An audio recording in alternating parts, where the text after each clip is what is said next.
Hey, you got a question? Oh, yes.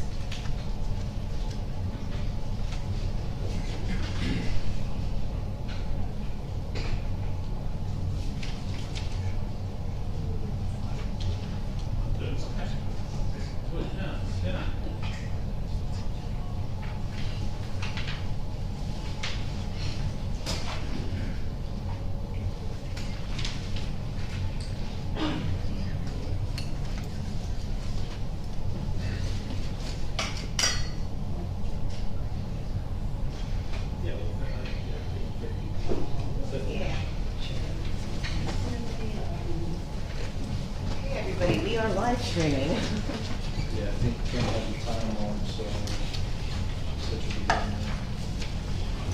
Oh, we're missing Randy anyway. Yeah, you're so.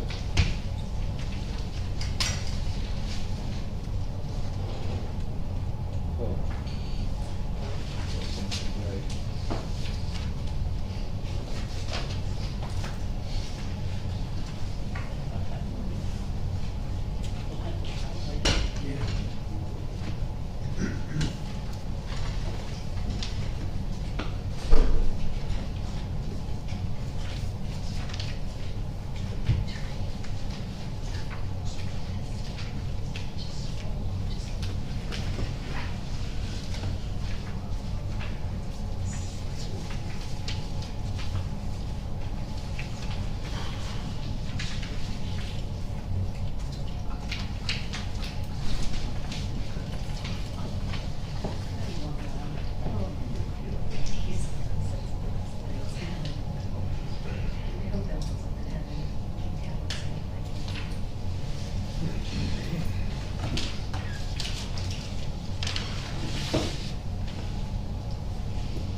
Hey, Greg, how are you? Are you close?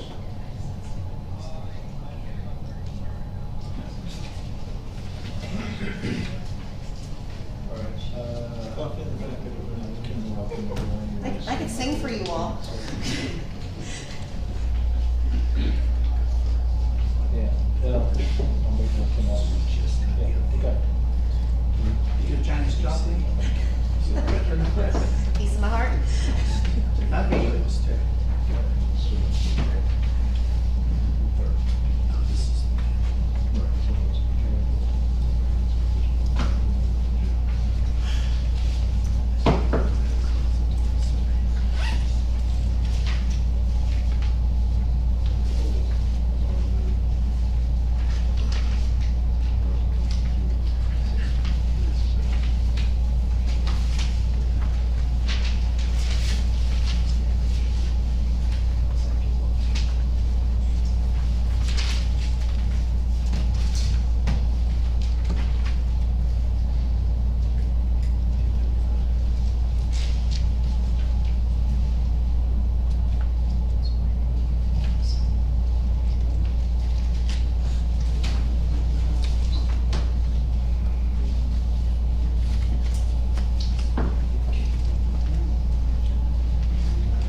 So is Greg.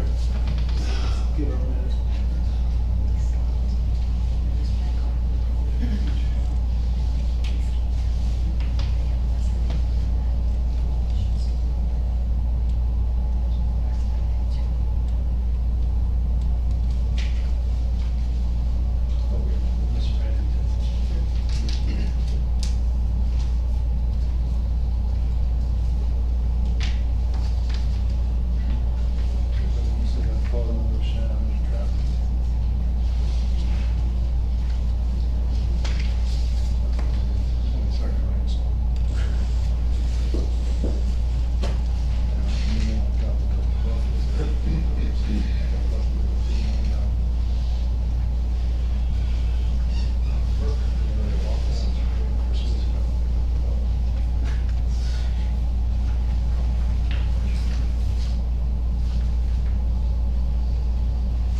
Apologies, folks. The administrator and the counselor should be here momentarily. I think they had their time screwed up at they're seconds away. Hopefully Councilman Bonelli is also. But we did have 2 workshop items that are now down to 1. The workshop item I would sign ordinance exemption. The council decided that the business administrator is going to sit down with the business owner and see if they can come up with a couple options to present back to us, so rather than tie us up. So that's what's going to go on with that, which is a good thing. So if anybody's here for the sign ordinance, looks like you're not.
A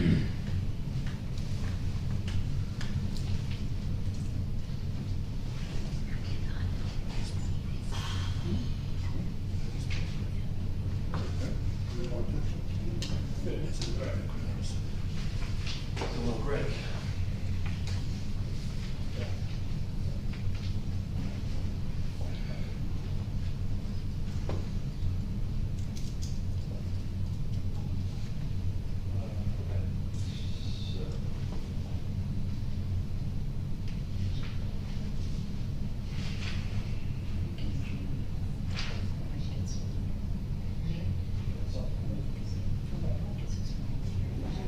That'll yield a little bit.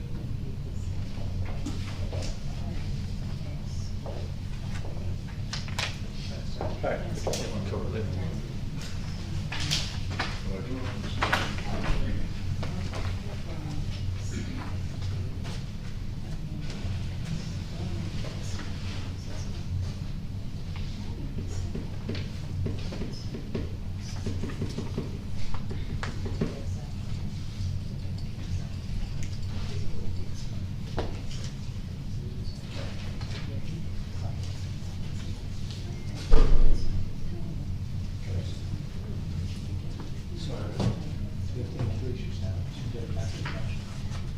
Maybe.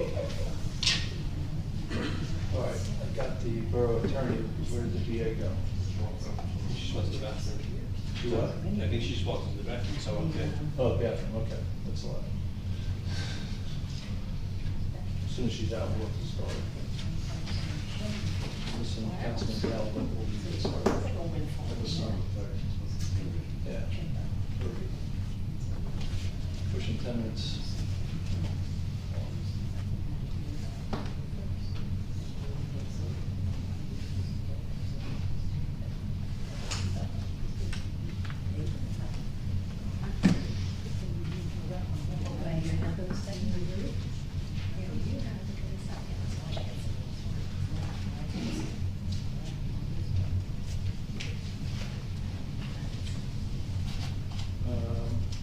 Okay, we're at 6:10. We're gonna get started. The borough attorney is here, the business administrator is here. We're missing Councilman Donnell, but I'm sure he'll catch up with us here. But let's get started with a call to order and a pledge of allegiance.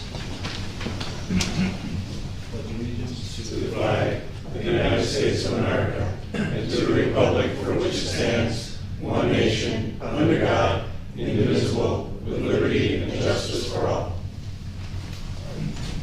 I wish to announce that the 48-hour notice as required under the Open Public Meetings Act was emailed to the Asbury Park Press, the Co-Star, and the New Coaster on December the 10th of 2020, that a copy has been placed on the bulletin board in the borough office, and that a copy has been filed with the borough clerk. Mr. Bunnell, absent. Mr. Guptozzi? Here. Mr. Sexsmith? Here. Mr. Weber? here. Mayor Fox? Here. Okay, good evening, everybody. Thanks for your attendance and participation. This workshop tonight is prelude to an ordinance introduction that will happen later in the meeting, in the actual council meeting. So there's two things that we want to accomplish tonight in this workshop. To find, and we want to, let me cover this and then I'll cover timing. I want to finalize the language and review any suggested substance changes of the ordinance being introduced tonight, which is 2021-28, and also receive any public comments on the ordinance. It's 10 after 6. I'm going to suggest that we go 45 minutes, so it gives us 5 minutes at most. I don't mean the council, I mean total. And that gives us 5 minutes to stop and kind of reorganize for the council meeting to start at 7 p.m.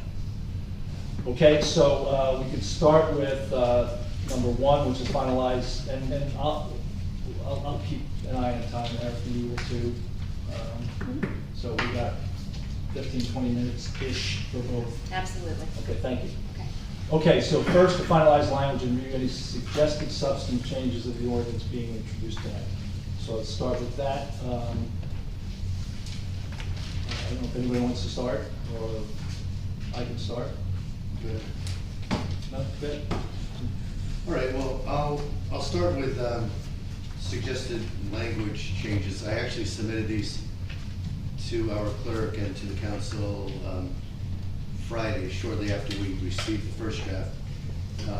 But I don't think time permitted everyone to get enough time to review. But specifically, my concern with the original, the draft ordinance that's been shared with the public, is there's a reference in it in the whereas section that basically suggests that this is, this merger is being considered for economic and efficiency reasons. I could not more strongly disagree with that. I think it's actually all about supporting our master plan. And I did provide language for the council to consider. Just for the record, I'll quickly read this. I actually have 3 new whereases inserted and a slight modification to what initially was the first whereas. So the 3 whereases I would like to propose that we insert begins, whereas the master plan for the borough of Bradley Beach is a requirement of New Jersey state statutes and municipal land use law, and the planning board serves as the guardian of the master plan, and the council creates zoning ordinances that are consistent with the master plan in order to help the borough achieve the objectives of the master plan. And whereas it is critical that the borough's zoning ordinances are consistently interpreted and enforced, and that the Bradley Beach Borough Council believes this consistency can best be accomplished by the membership of a single land use board.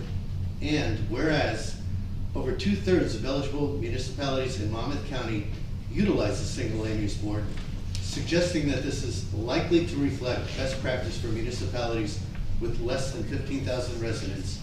And this is the hybrid whereas, I changed the wording of the original whereas to say, whereas to provide the most effective model for managing consistency of enforcement of our zoning ordinances and to strengthen procedural process in support of our master plan. And that basically substituted for the economic and efficient reasons. It closes, the borough of Bradley Beach, County of Monmouth, and State of New Jersey, the borough, seeks to merge its planning board and zoning board of adjustment into an expanded single body. Everything else, I had no further recommendations. Anybody else? No, John?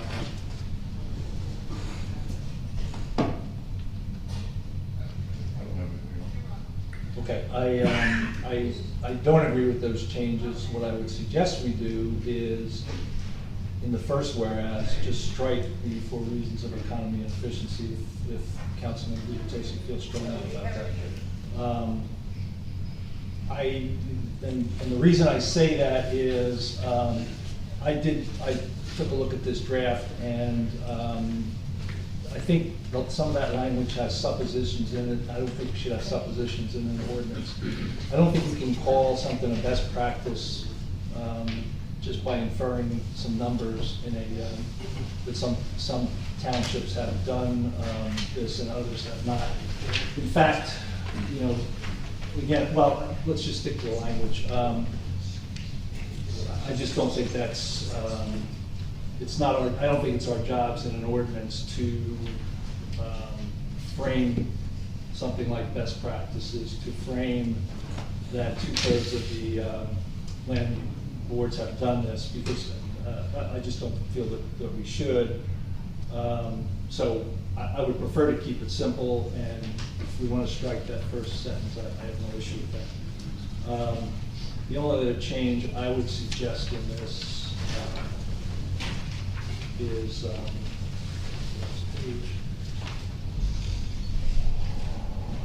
is rather than have a date of January 1, 2022, we have a date of July 1, 2022. So those are the changes I would recommend. And Mr. Mayor, just in reaction, I actually don't disagree with you. I'd be willing to withdraw the suggestion of my third whereas, although I did think that was informative and it provided a little more background. I won't argue that there is a supposition in there. I thought about that as I drafted it. Unlike the first two whereases, which I think are fairly factual statements. Well, what we're saying here is it's critical that the zoning ordinance should consistently interpret and enforce, and Bradley Beach Council believes this consistency can be best accomplished by membership of a single land use board. I don't agree with that, so I'm part of the council, so that's not really factual. The council votes, and it doesn't have to be a unanimous vote, so the council that, should the council vote to approve this language, we need a majority vote. Doesn't mean it has to be. Yeah, I understand. Okay, Yeah, yes. but I interpret this as saying that the entire Borough Council believes this consistency can best be accomplished by a membership of a single land use board. I don't. We could say that, assuming the council is willing to adopt this language, we could say that the majority of the council believes that. Yeah, and I again, think we're nitpicking. This is Well, not I'm not substantive. nitpicking, I'm just trying to keep it simple. Our counselor developed a pretty simple ordinance, Well, it's just my template for municipal Right. municipal consolidation. and certainly willing What you to guys- drop your main consideration, which is economy and efficiency, but, you know, again, the rest I don't think I just don't think it's needed in this ordinance. Well, I would, again, I encourage the rest of the council to consider this language primarily because it is a clear, in my opinion, statement of why we want the boards merged.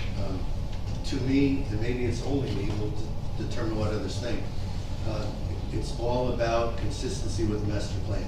Our master plan sets the vision for our future, what we want this borough to be. Our executive body, the council, determines what ordinances we need to support the master plan. And then finally, there is a third and perhaps fourth body of boards that interpret and enforce those ordinances. And I think we have greater likelihood of consistency of enforcement if we have one board instead of two boards. So you think, but I of the know. 554 towns in New Jersey, 108 have adopted this, about 20%, 110 maybe. So you're making a supposition on consistency. The reason this was designed, land use ordinances, back whenever they were designed, was to provide expertise in both. All these volunteers, who I think do a really good job, have been certified and trained. They understand the master plan, they should understand the ordinances. Am I saying that a Board of Adjustment makes all the decisions that I agree with? No, sometimes I don't agree, but that's their charge. I don't think there's any intent not to provide their expertise and do their job. So I just think we're building in supposition and inferring that the two current boards aren't doing their jobs. And That's not true. Well, I'm saying that's the inference I drew. That's what I'm saying, the inference I drew.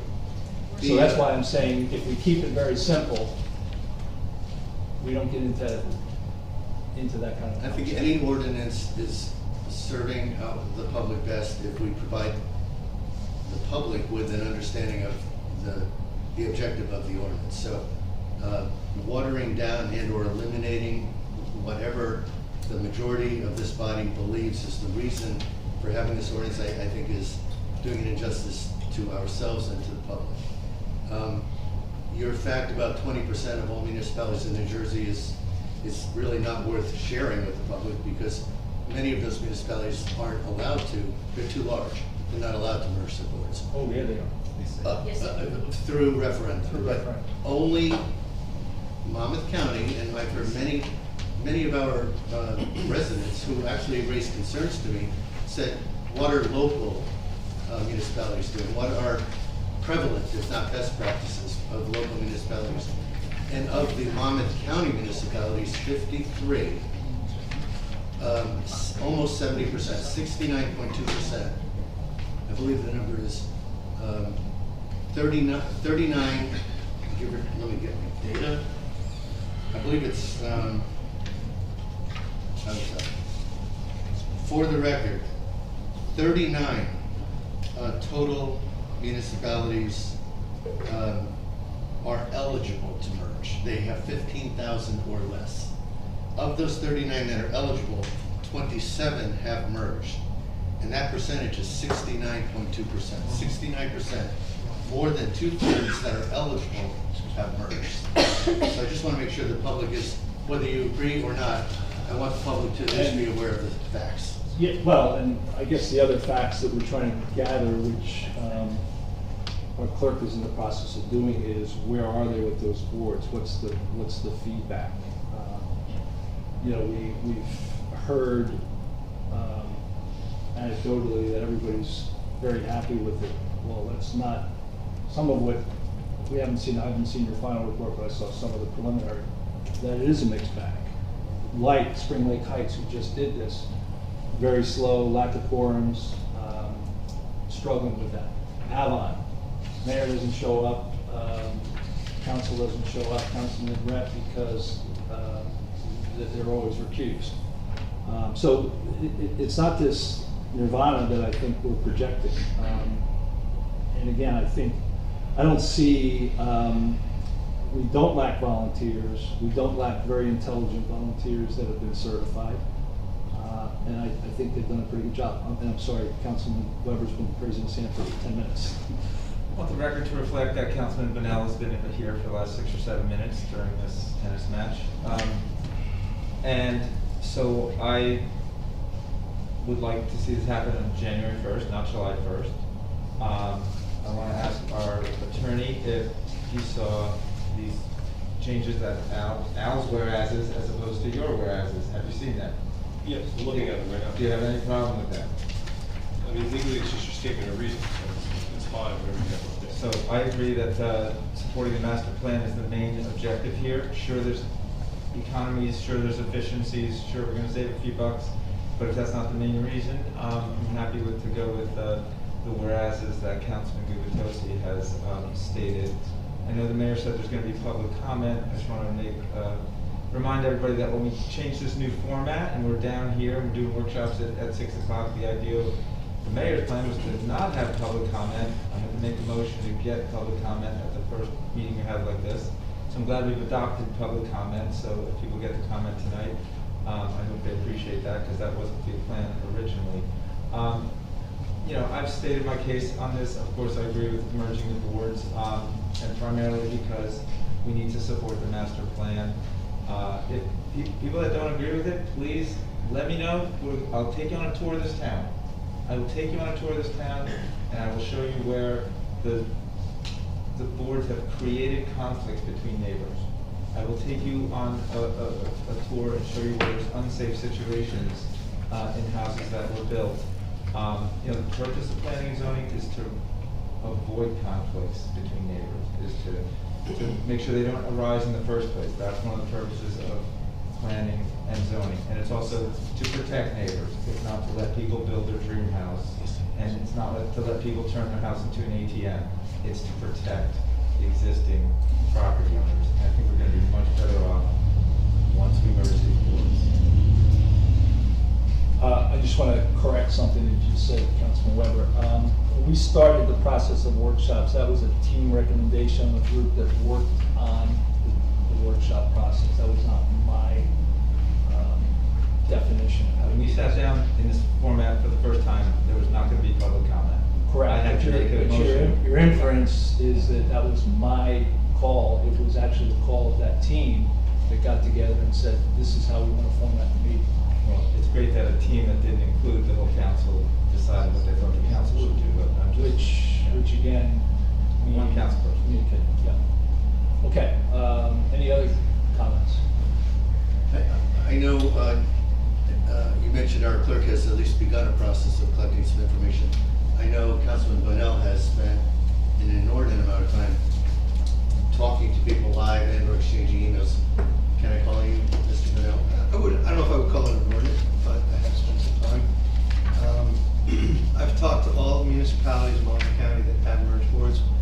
I have, I believe, 16 emails right here from the ones who have responded to me in writing. I'm not going to go through them, but they're all positive. You have those, Eric? Yeah.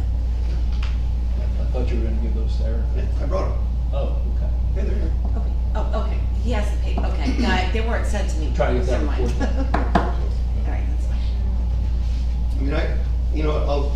first one, because they pretty much all follow suit. This one is Ricky Butler from Mattawan. Says, my name is Ricky Butler. I'm the current chairman of the Mattawan Planning Board. The board clerk, Karen Wynn, asked me to reach out to you about your interest in combining your town service. I've had the experience of serving both models separately and combined. I find the combined model to be more efficient in serving the town. It helps to eliminate a lot of duplication for newer projects, as you are able to establish correct building codes as it relates to your town ordinance. Please give me a call if you would like to discuss. And most of the comments are along those lines. Some towns have saved money. But again, they're all positive. And I'm sure that when the rest of them come in, there's 10, 12 more that will probably be coming in soon. I don't see any of the comments or sentiments changing. From the people that I've talked to, they're all very happy. Some of them have been happy for 20, 30 years.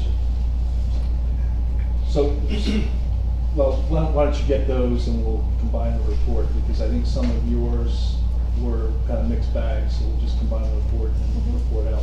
Okay. We can get that out. Sure, absolutely. Because I do believe you got some mixed bag results. There was some mixed, yeah.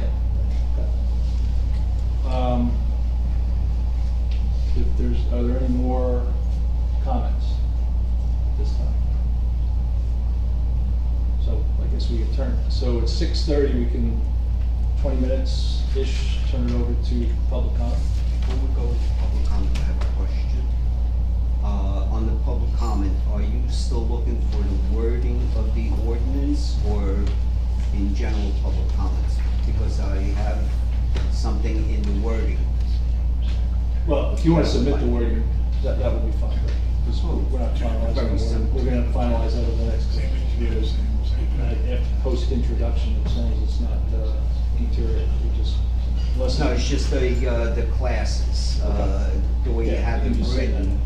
And as far as the class 2, that should be a zoning officer as the class 2, not an environmental or someone from the Board of Ed, because that's a key person, whether it's the planning board or the Board of Adjustment or a merged board. The zoning officer has a lot to say, and he is an expert, supposedly he or she is the expert on that. Okay. In the class 3, that would be the governing body, and then the rest is all your class 4s. Okay, all right, we'll take a look at that. All right, is there any? I mean, that's from the statute, that's the municipal land use law. Mhm. That's the quote from the statute. So, But it's not written in here. I'm sorry, how's The that? zoning officer is not mentioned in this. The zoning officer serves on the zoning board? On the planning board. Oh, well, I mean, that's a matter of preference. It's a borough official, so I mean, that's whoever the mayor wants to appoint at any given time. I believe the class 2 serves for, forgive me, I'm not aligned with the general counsel of the town, not aligned with the I believe the class 2 serves for only 1 year in any event. Yeah. So it's annually, the mayor can. But the zoning officer's in our ordinance. Right, is it a borough employee? It Yeah. just has to be a borough employee. Yeah, we use zoning Correct. officer. Okay. It just has to be, it has to be a borough official, Right, right. which can be a member of the environmental commission, and there's a whole list in the statute of who can serve and who can't, so it's really a matter. So just reference the statute. Well, the statute says if it's this person, it's designated as something else, because Right. the class 4 members have to include certain, or often include certain members of other commissions, like historic preservation, environmental, things that bear upon the zoning of the town. So the class 2 member, if you appoint the borough official as from one of those commissions, then it changes the membership of the class 4. I can't think of the top of my head. Long story short, you can still have to be the zoning officer. The zoning officer is a borough official, that's up to the mayor on an annual basis. Right, some towns it's the police chief, it's the administrator, it could be. TPW director sometimes, if it's a big infrastructure town, a lot of development, or something like that. Okay. All right, public comment? You want to, if anybody wants to?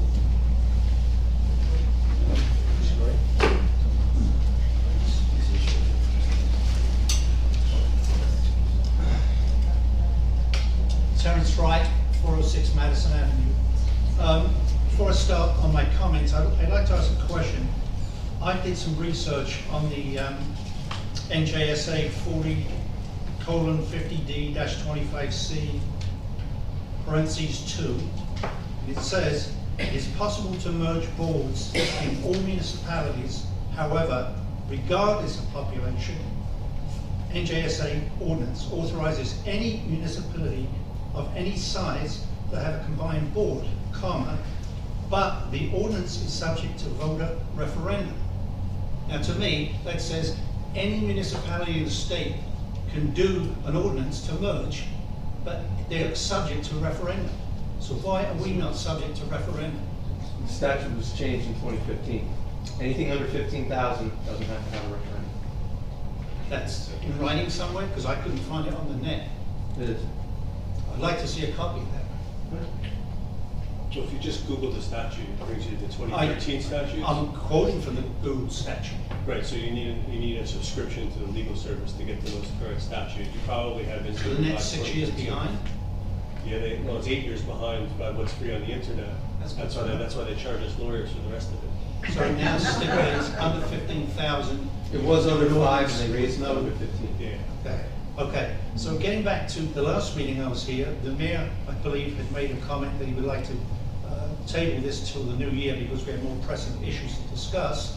And then we had comments from people like me here and emails, and I pretty much read them all as being unanimous to keep the two boards intact, based on the fact that in the 22 years I'm here, two boards have worked perfectly well together, and I haven't seen any, I would call, inefficiencies of having the two boards.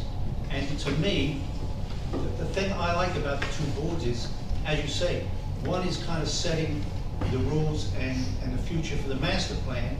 The other, zoning board, is listening to people who want to do something under the master plan, but maybe a slight deviation.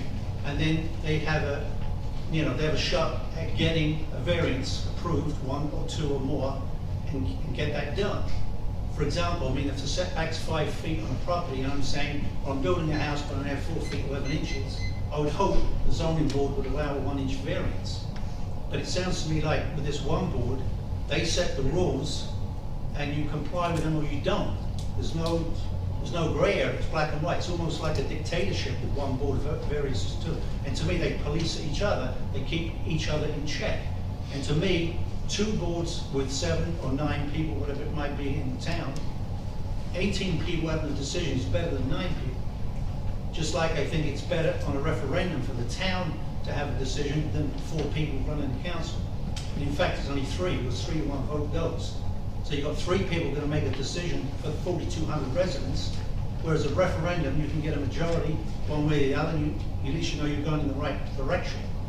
So this whole thing about merging, and again, I mean, why didn't we take it till next year? What is the sudden urgency to push this down our throats? I mean, some people have opinions for, some against, but why do we have to rush into it? And again, the emails read at the last meeting were unanimous. Everyone in this town that were read said they were willing, they wanted to keep the boards the way they were. So I'm just not getting why this is like being rushed through. Can I make a clarification, Mr. Mayor? Can I make a clarification? Sure. Just so everybody knows, the merged board, when there's a zoning application, they function as a zoning board. The elected officials step off, and it functions like a zoning board.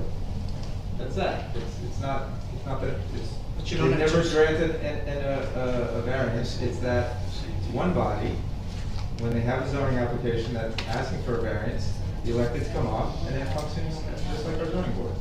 But you've got two sets of people, not one set. They can still grant variances is the point. There's no rigid adherence to the ordinance. It's just the people evaluating the variances, the applications for the variances, have the understanding of what the goals of the master plan are, and it's one group. This is not on our current planning board or our current board of adjustment. This is just saying there's 2 groups. And when there's 2, there's more chance of inconsistency than when there's 1. I think the opposite. And there's also. I think there's more chance of getting consistency with 2 groups of members instead of 1. Again, it becomes like a dictatorship. Because if you get 20 on the board or 30, you're going to get a lot more input. But you arrive at a fair decision, I would think. But let me just ask you this question. What is your objection to having two boards? I want to do what's right for Bradley Beach. And what's right for Bradley Beach, in my opinion, is to have one board that has the understanding and the goals of the master plan at heart as they evaluate each application. The two boards couldn't have that same I understanding? don't think it's as likely that they'll be as consistent as one board. So really, it's just a matter of personal opinion. It's my opinion, yes. That's why I think the referendum would get rid of the opinion. It'd give the democratic vote. Okay. Your time's up. Thank you. Thank you.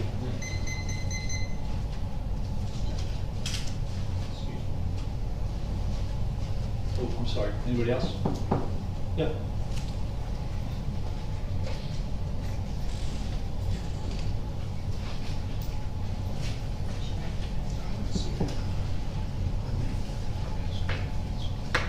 Linda Curtis, 202 Third. I didn't bring notes, so I have to remember my 4 points. One, I agree more people are better than fewer. I like having more people involved in the town, in government, in offering their services, rather than having fewer.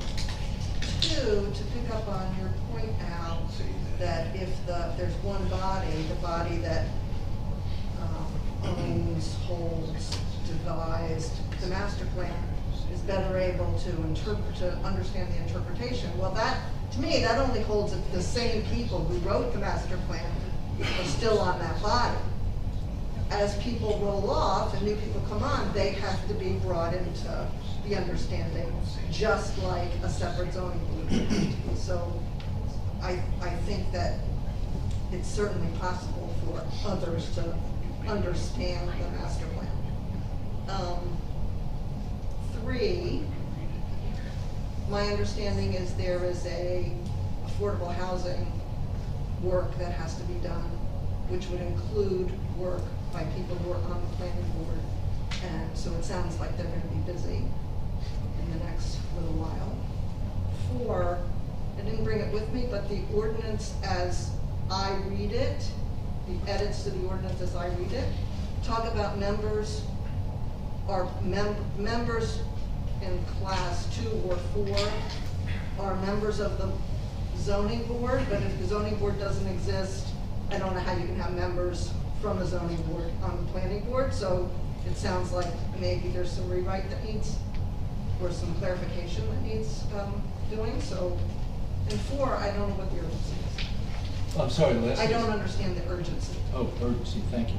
If the senior person elected to manage the town has asked for an additional 6 months, I don't know why we can't give him another 6 months. Thank you. Who else?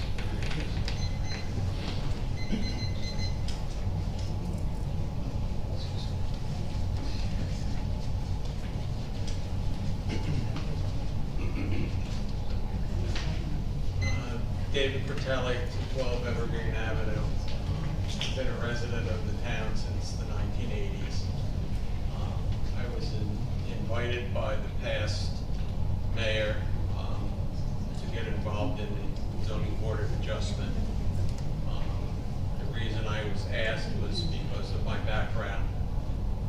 I've been a real estate broker for over 4 decades. I've had my own firm for over 3 decades. When I was appointed to the board, I was appointed as a 3rd alternate because there were so many people that wanted to be on the board. Now, I've done work throughout this state over the decades, from North Jersey to Central Jersey to South Jersey, multiple counties, multiple municipalities here in New Jersey, in Monmouth County. I don't recall any town not having a board of adjustment to give an applicant an opportunity for appeal. I completely disagree that it's going to be more cost effective, because if you remove that appeal process, the only appeal process that an applicant would have would be to go to Superior Court. And what we're seeing today is that back in the 80s, if you got $100,000 for your house, you were a lucky person.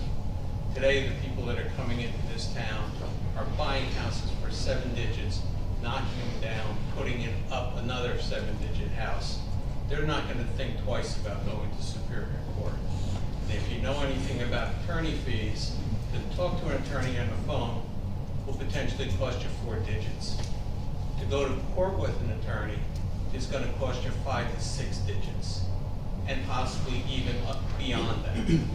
So I don't agree with this. I don't understand the urgency here. The consolidation seems to be more of a power grab than anything.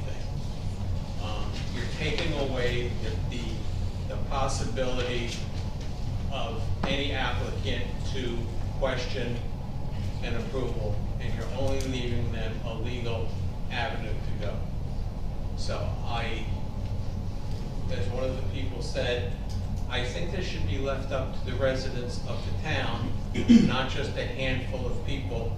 I mean, not to be disrespectful, but what background does the council have in real estate development? I've worked on major national clients, major national developers on development projects, redevelopment projects, leasing projects. I've been national tenants in at least 4 municipalities here in Monmouth County alone. It basically boggles my mind on why we would be doing this and not giving an applicant an option, as somebody brought up. If there's a minor change that needs to be done, that it's just gonna be my way or the highway. Being on the board, I've seen some things that have been granted. I've seen multiple things that have been crossed out, said, no, we're not gonna accept this. But I think you're going down the wrong path here by taking away the opportunities, and eventually the cost is gonna fall on the taxpayers. And on top of that, it was brought up regarding COA. This town is probably gonna be in a similar situation as Wall with COA. Because back in the 80s, we were dealing with houses that were $100,000. We're now dealing with houses that are multi-million dollars. How are we gonna meet a COA obligation? Where are you gonna put low and moderate income housing? The taxpayer's gonna either have to pony up money to give to another town to accommodate their COA obligation, or we're gonna have to build high-rise or mid-rise multifamily to accommodate this, or pay existing residents to put a deed restriction on their property to make it a low to moderate income property. So all the way around, I don't understand, one, the urgency, and two, the logic of what's going on here. So let me at least try to provide not only you, but everyone listening to you a little more background. A lot of what you said, with all due respect, it is totally incorrect. For example, Commissioner the attorney, because Mr. Mayor, point of clarification, this is the second person that said that there's not gonna be a zoning board. And now they're claiming that you're gonna have to go to Superior Court to get a variance in your house. That's not true. Can we please have the town attorney explain this to people so they understand? no, I think if people take the time to get up and share their concerns with us, we should respond. I'd just like to have the lawyer respond so people know and it's not your opinion. That's all. Okay, Mr. Cannon, are you comfortable responding to any of the points made, or? Yeah. I would prefer, you were gonna respond. You can So do it. again, sir, and I do very much respect your industry experience and your real estate experience, but everyone who says it's my way or the highway, everyone who says there can be no variances, anyone who says you have to go to Superior Court is mistaken. This single combined board would serve as the zoning board. It would listen to applicants, it would consider appeals, it would consider rather applications for variances, and it would function the exact same way as you're accustomed being a member of the zoning board of adjustment as it does today. So we're not taking away that zoning board function. We're simply combining it with the planning board function. I respectfully disagree. What you're doing is consolidating power into a small group of people, rather than going with what we have, as I said before, you don't fix it if it ain't broke. Well, And it ain't broke. some folks disagree with you. I, for one, do disagree. I think it can be improved. If it's not broken, it's at least not operating on all cylinders. I think a better model, if we were starting with a blank slate, if we were starting this town today, and we said, what model do you want? I would say a single combined land use board, because of what I said earlier, the consistency. You mentioned COA, and you recited a lot of interesting facts about affordable housing. I think Ms. Curtis mentioned it as well. I spoke to our lead planner, who was leading the borough through the COA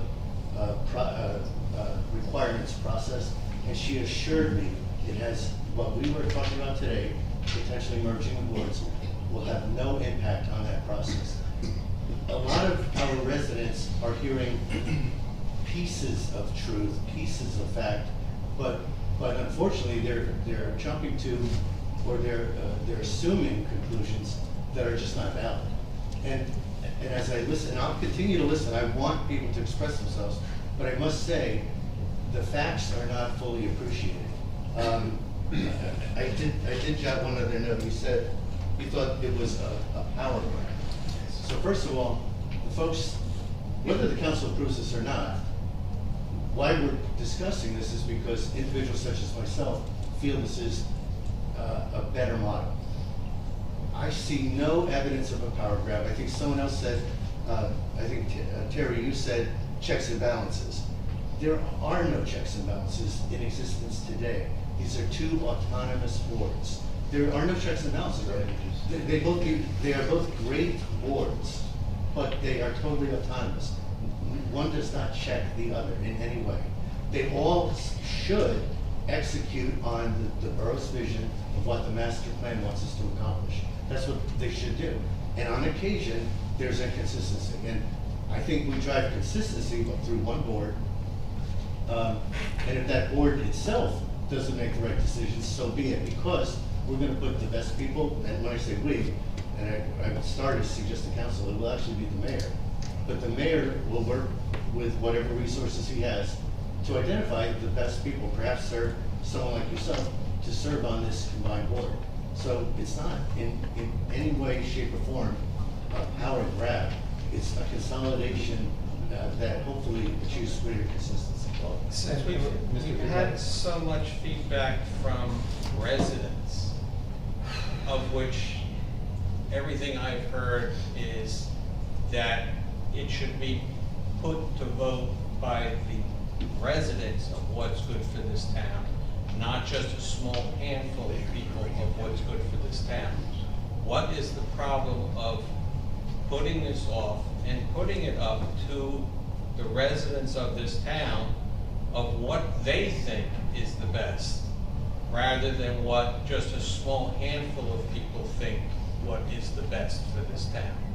We've got a lot of people in this town, and from what I've heard and from what the emails that were read last time, it seemed pretty much unanimous that everybody feels that there should be input from the general public, not just a small handful of people making a decision. I could speak to that, because I've been talking to residents about this since 2016, and the small group is the one that's here. The feedback I've gotten from residents for 5 years now Hearsay. is Hearsay. It's hearsay.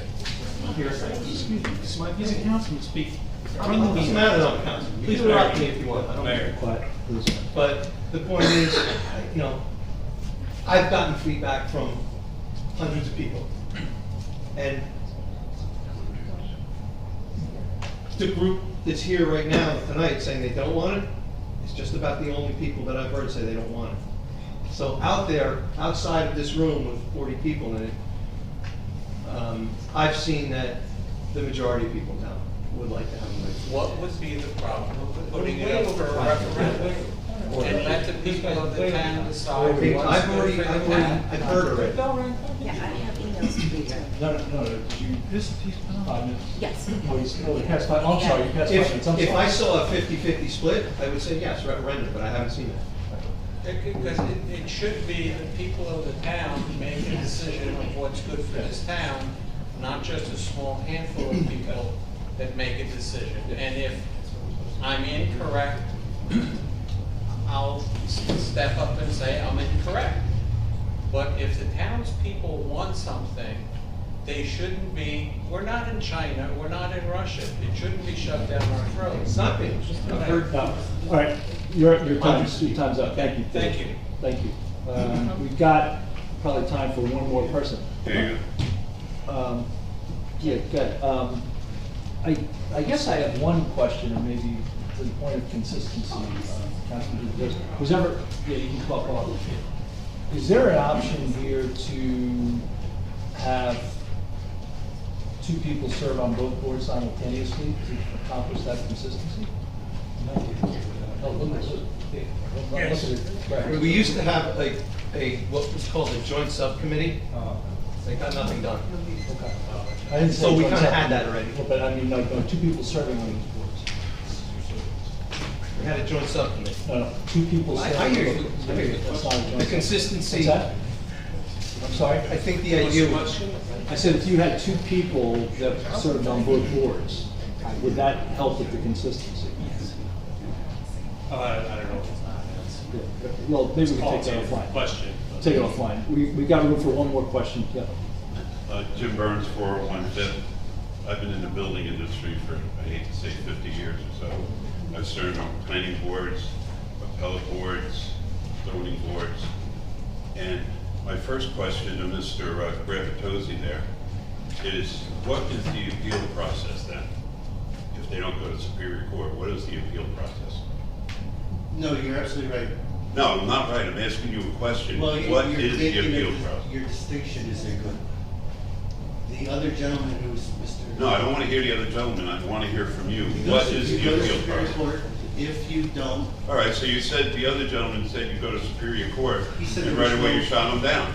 He So said- what is the appeal process? Mr. Weber, I'm asking him. I have a I'm trying question to for answer, you. Mr. Burns. Can I answer? Sure. The appeal process is just as you said, you go to Superior Court. All right, so the other gentleman said that, and you shot him down, that He he said wasn't their true. only option was to go to Superior Court. What is the other option?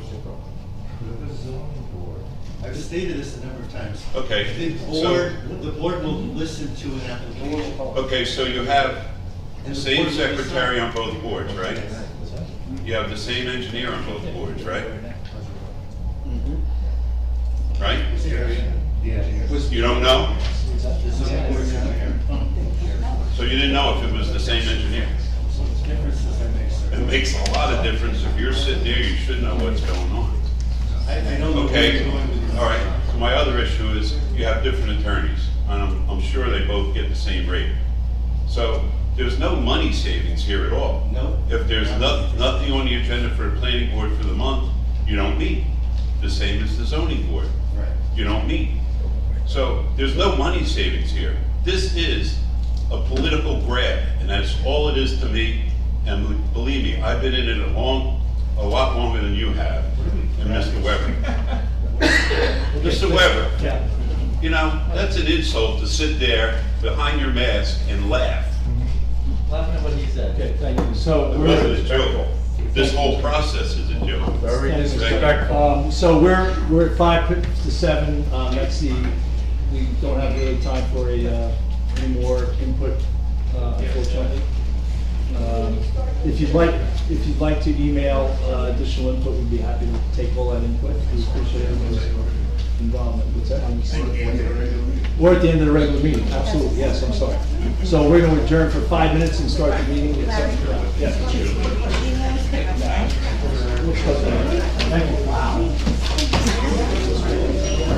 Can someone second the adjournment? for me? Second.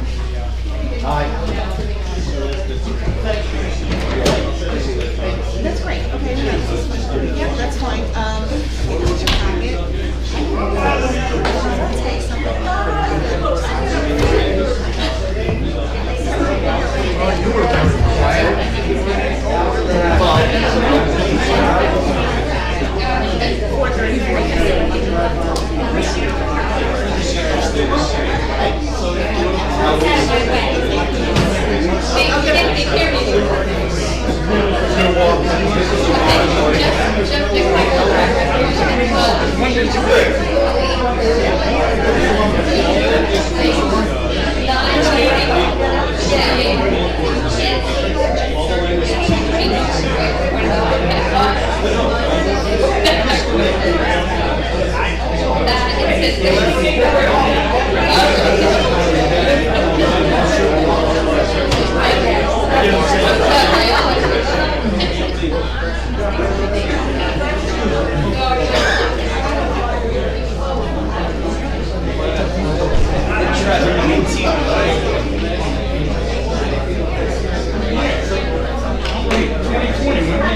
You don't have the annotation,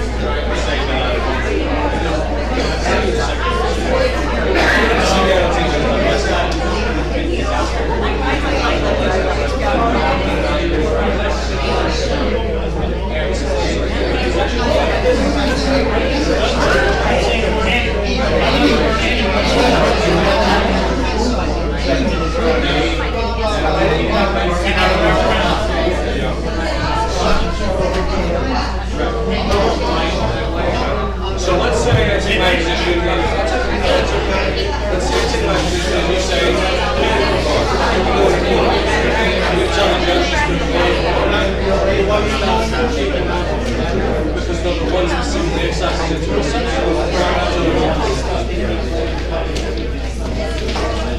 I will send you the legislative history, the legislative tells you that's what they intend.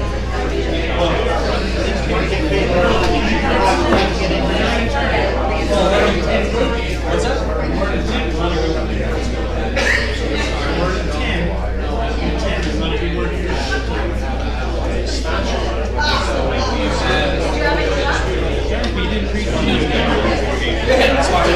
The lawyers wrote it.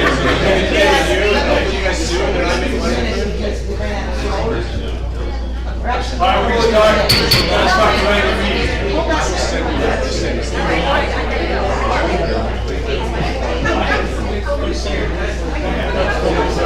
It's okay.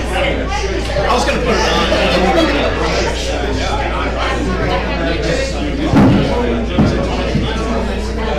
Right. That is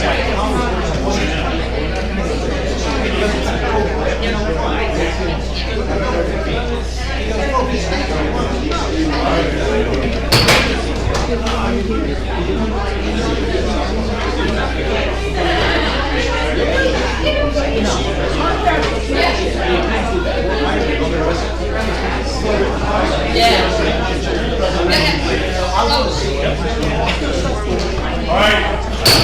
Tonight's meeting, call order. It's called to order. Pledge allegiance. I pledge allegiance to the flag of the United States of America and to the republic for which it stands, one nation, under God, indivisible, with liberty and justice for all. I wish to announce that the 48-hour notice as required under the Open Public Meetings Act was emailed to the Asbury Park Press, the Co-Star, and the new Co-Star on December the 10th, 2020. And a copy has been placed on the bulletin board in the Borough office, and that copy has been filed with the Borough Clerk. Mr. Bunnell? Here. Mr. Gubatose? Here. Mr. Sexsmith? Here. Mr. Weber? Here. Mayor Fox? Here. Okay, thank you, everyone, and welcome to meeting 19 of 2021.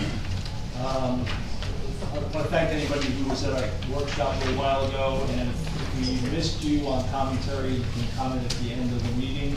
There will be a comment on the ordinance introduction, but you can certainly comment at the end of the meeting if we missed you, and we apologize for this. We ran over a little bit.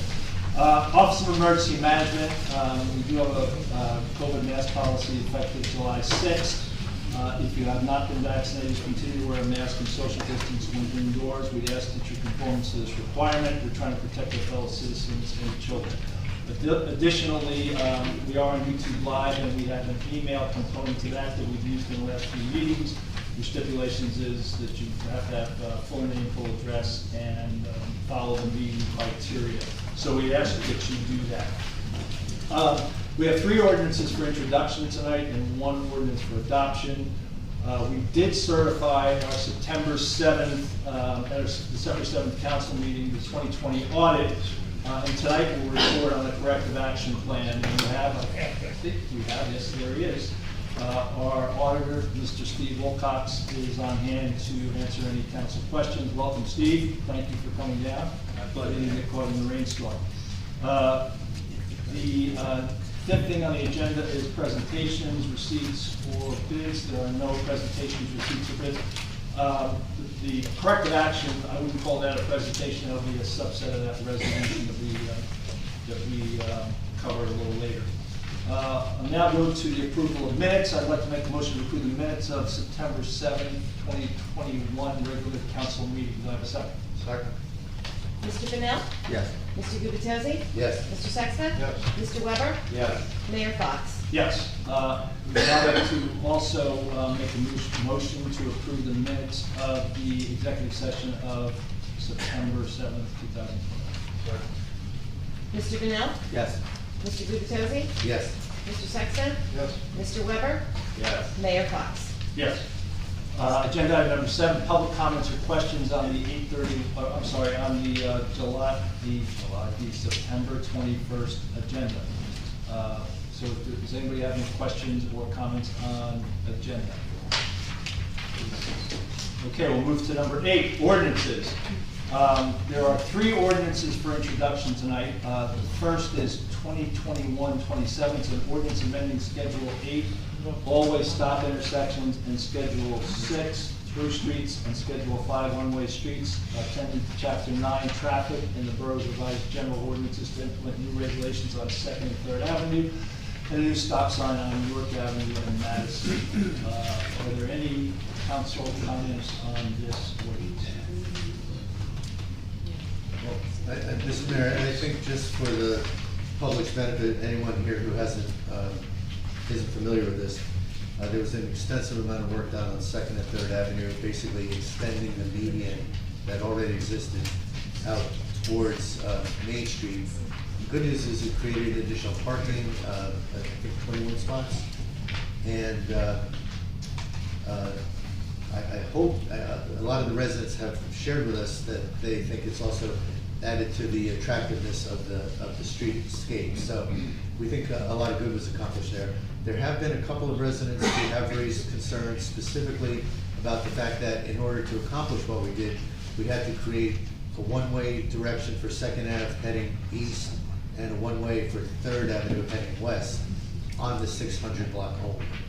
So just so everyone's aware, that's what we're introducing tonight, is along with a couple of the other changes, but that's probably the most significant change. Mr. Mayor, I'd just like to add that we voted on a plan a couple of months ago. That is not what was built. They made changes in the field, and that's why we have another ordinance with us today. Just so you know.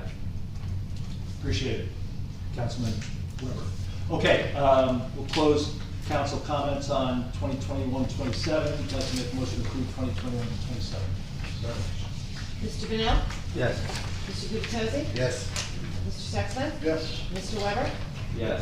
Mayor Fox? Yes. Okay, ordinance 2021-28, it's an ordinance amending Article 1, Planning Board, and Article 2, Zoning Board of Adjustment, contained in Chapter 60, Land Use Procedures of the Borough's Revised General Ordinance to merge borough's land use boards within expanded a single body. Make a motion to Are adopt. there any council comments? Okay. I got it. Councilman. Are there any council comments? Yeah. Yes, Mr. Mayor, as I mentioned in the workshop, I would like to consider amending the language to include a couple of additional whereas introductory comments that would provide a better record for posterity as to the reasoning behind this particular ordinance. I'm going to read, I think the clerk has a record of this already. I shared it with the clerk and the council on Friday, but the wording that I would like to recommend begins, whereas the master plan for the borough of Bradley Beach is a requirement of New Jersey state statutes and municipal land use law, and the planning board serves as the guardian of the master plan, and the council creates the zoning ordinances that are consistent with the master plan in order to help the borough achieve the objectives of the master plan. And whereas it is critical that the borough's zoning ordinances are consistently interpreted and enforced, and that the Bradley Beach Borough Council believes that consistency can best be accomplished by the membership of a single land use board. And now I am striking my third whereas, Mr. Mayor, where I referenced the municipalities. So, and whereas to provide the most effective model for managing consistency of enforcement of our zoning ordinances and to strengthen procedural process in support of our master plan, the Borough of Bradley Beach, County of Monmouth, and State of New Jersey, the borough seeks to merge its planning board and zoning board of adjustment into an expanded single body.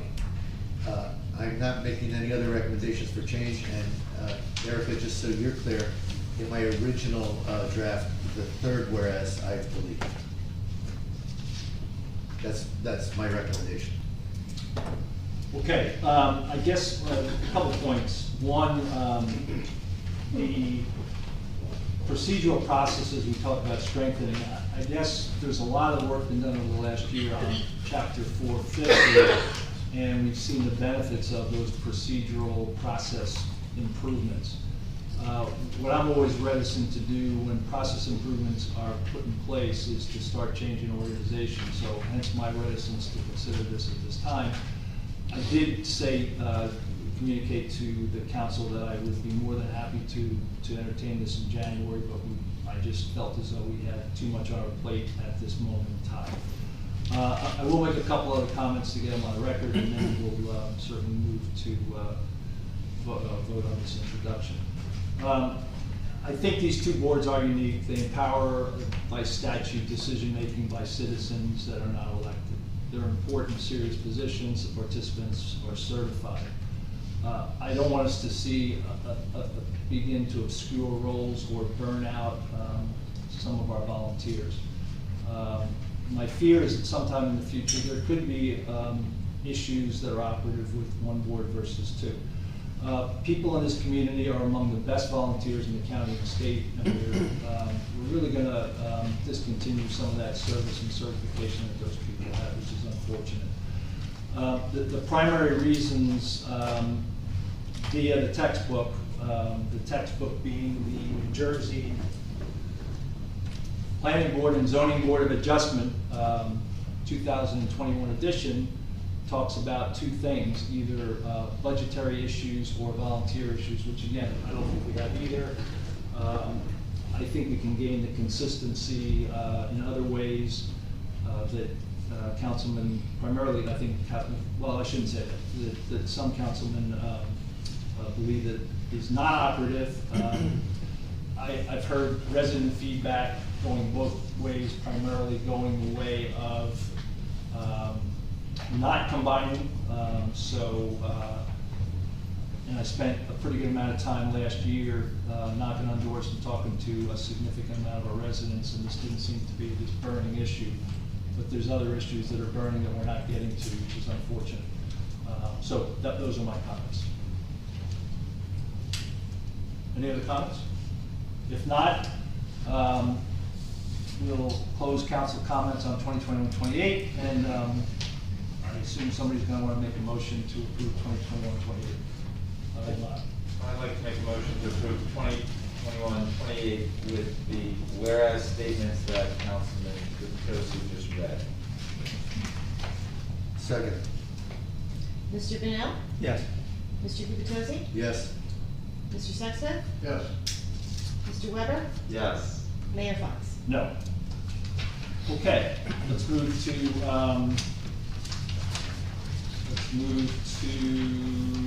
to adoptions, I'm sorry, we don't have to read it too, I misread. Ordinance 2021-26 is an ordinance to amend Chapter 5, Section 22, Purchase Control, Article 5, Department of Finance to reflect a new threshold and supplement the revised general ordinance of the Borough of Bradley Beach.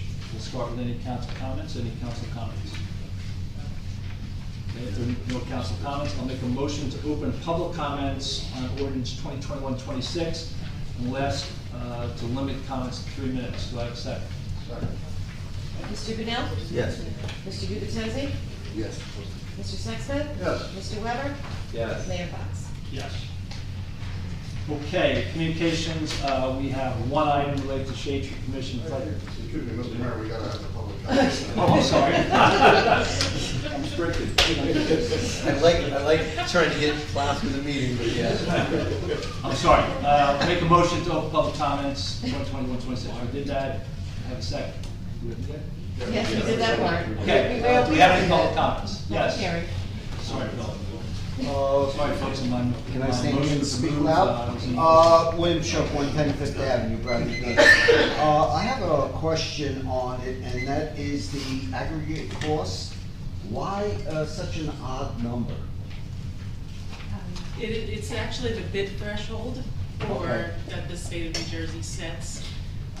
This ordinance is just recognizing the bid threshold as it stands today, and recognizing Kim Humphrey as our QPA, which would enable us to utilize that threshold. Oh, I had no problem with that. I was just wondering why $6,599.99. It's 15% of the bid threshold. Okay, no problem. And Thank 5 you. years that will change again.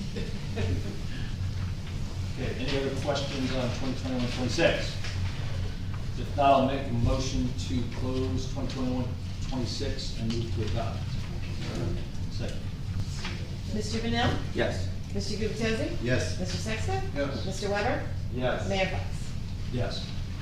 Communications, I believe we have one item. We scratched, did we table the other item? Actually, just make a motion to table the resolution. Okay, all right. I wasn't sure if we scratched it. Just make a motion, okay. Related to Shade Tree Commission, Fletcher Lake, there's an appointment of Mr. Dan Noble to Shade Tree, and switch of Councilman Lucatosi and myself to Shade Tree and Fletcher Lake Commission. That's the communication.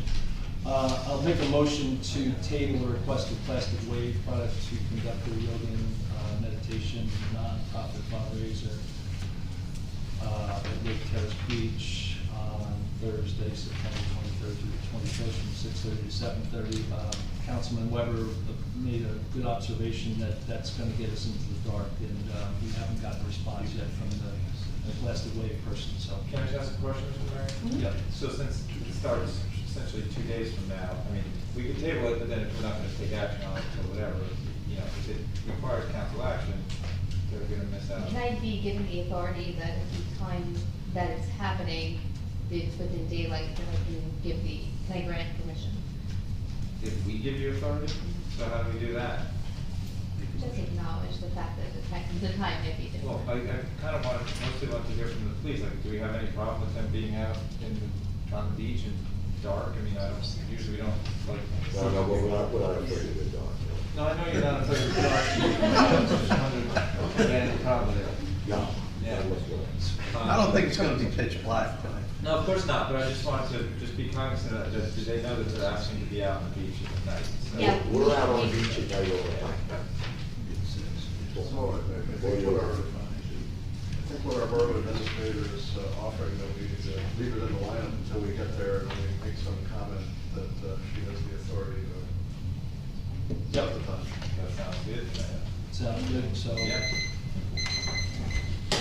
Time's up, man. Yes, so that was quick. So do we want to, so we'll leave that in communications. Do you want to move it to the with consent caveat- agenda and move the pass the consent agenda with resolution? the caveat that our business administrator will work with the, All right, so are you making a motion then to move that to consent Yes. agenda? Okay, Second. okay. Mr. Brunel? Yes. Mr. Gubatose? Yes. Mr. Sexton? Yes. Mr. Weber? Yeah. Mayor Fox? yes. Okay, consent agenda, there are now 6 items instead of 12, there might be 5.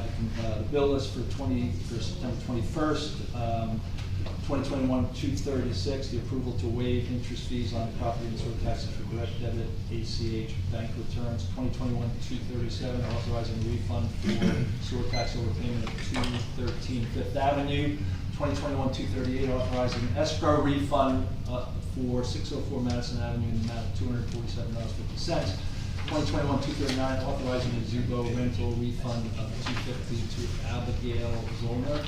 And 2021-240, which will amend a little bit, is authorizing the best way to conduct yoga and meditation nonprofit fundraiser Lake Terrace Beach, September and October through October 21st, I think it is 6:30 to 7:30, with the caveat that the business administrator will work with them to ensure that it is working. Do I have a second on the consent?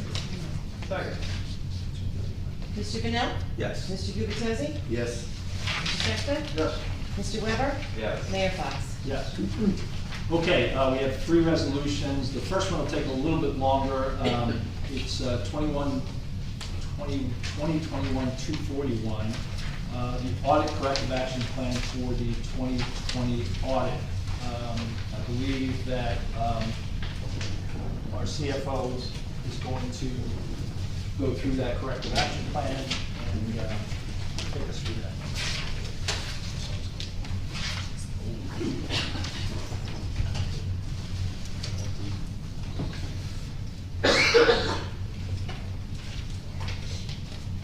Good evening, everyone. As the mayor stated, we have the corrective action plan for the 2020 audit, which was presented to the council several weeks ago.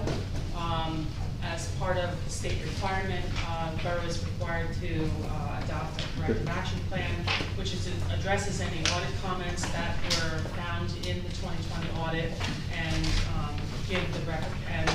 gives the recommendation for correcting any findings in the audit, and also what the borough's intentions to handling those findings are, and that's laid out in this corrective action plan. The first finding that the auditor cited in the 2020 audit was that resolutions for professional service contracts do not contain maximum not to exceed amounts. The recommendation that the auditor made is that all resolutions awarding contracts for professional services contain stated maximum or not to exceed amounts. The explanation and corrective action that the borough is offering is that all future resolutions awarding professional service contracts will contain appropriate not to exceed amounts, and the implementation date is immediate. This is something that is very easily correctable. Any resolutions that are passed, any contracts that are signed will now contain that language, do not exceed amount, and then subsequently, as the CFO, when we enter it into our financial system, we know that any bills that come in should not exceed the amount that was awarded in the contract. Finding number two, the borough has entered into various employment contracts where the compensated absence amounts exceeds the permissible threshold of $15,000. That permissible threshold is set by the state of New Jersey. The recommendation is that employment contracts be reviewed by personnel to ensure that compensated absence does not exceed maximum permissible amounts. The explanation and corrective action plan for that is that future employment agreements with any borough employee will contain appropriate maximums for accumulated absences as permitted by law, except in instances where an employee may be grandfathered into a more lenient agreement. And the implementation date for that is upon execution of newly negotiated collective bargaining agreements with UFC Local 152, PBA Local 50, or any other employment agreement that may be negotiated. Administrator Humphrey and I have talked about amending Chapter 78, which is the borough ordinance on personnel, and as well as the employee handbook, so that all the documents for the borough are consistent with the same language as permitted by the state, and that subsequent collective bargaining agreements have that same language. Finding number 3, the borough's payroll account bank reconciliation contains old outstanding checks that should be reviewed for propriety, and any unreconciled difference should be investigated. The recommendation is that the borough's payroll account bank reconciliation be reviewed and old outstanding checks and differences be formally canceled. The explanation and corrective action plan for that is the payroll bank reconciliation has been reviewed and any old outstanding checks have been canceled by resolution of the governing body. Additionally, all borough employees are currently utilizing direct deposit, avoiding any future outstanding checks. And the implementation was August 31st of 2021, which was done by resolution 2021-223. Finding number 4, detailed escrow accounts for the planning board and police off-duty are not being maintained. That the borough maintain detailed escrow accounts for planning board and police off-duty services, and that these accounts be reconciled to the general ledger on a timely basis. The explanation and corrective action plan on that is that detailed bank reconciliations have been created for both planning board and police off-duty escrow accounts. Old escrow accounts are being reviewed with the planning board secretary for validity and will be subsequently closed. Possibility of utilizing a banking institution to set up an escrow account system for managing sub-account services, and the implementation date is immediate. Administrator Humphrey and I have discussed utilizing a bank, perhaps January 1st of this year. This coming year, 2022, we can set up escrow sub-account services with one of our banking institutions or a new banking institution to manage those escrow accounts into individual sub-accounts, whereas now as cited in the audit, all the money for those escrows are going into one bank account. Administrator Humphrey and I also discussed utilizing Edmunds, our financial system, to create sub-accounts within that financial system to also separate out the individual escrow accounts. Finding number 5, IRS Form 1099s are not being issued to all qualifying vendors. The recommendation is that the procedures be reviewed to ensure that all qualifying vendors are issued IRS Form 1099s. The explanation and corrective action: all vendors listed in Edmunds have been reviewed and are being contacted to ensure that we have up-to-date W-9 and business registration information on file. All vendors set up in Edmunds are being reviewed to ensure the appropriate W-9 settings are utilized. The implementation date is immediate and ongoing. So we have gone through all of our list of vendors in Edmunds. There were hundreds and hundreds of accounts, some of them inactive for many years. We've closed or made inactive those accounts so that when we generate a list currently, we're only using the active vendors that we have on file, along with the help of the finance staff as well as the front office staff. We've gone through each and every one of those vendor files, attached new W-9s to those files, made sure that the correct notation was made in Edmunds so that they will receive a W-9 accordingly. Finding number 6, employee health contributions are being recorded post-tax without a written letter stating that they were opting out of a pre-tax contribution. The recommendation was that pre-tax health benefit opt-out contribution forms should be prepared and given to employees to sign and opt out of pre-tax health benefit contributions.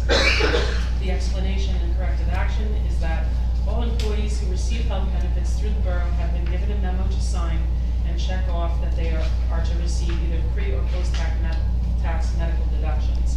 The implementation date is immediate. Memos were issued to all insured employees on August 18, 2021, and I've received 98% response to those memos that I've issued and made the correct adjustments in paychecks to make sure that they're appropriately being taxed either pre-tax or post-tax for their health benefits.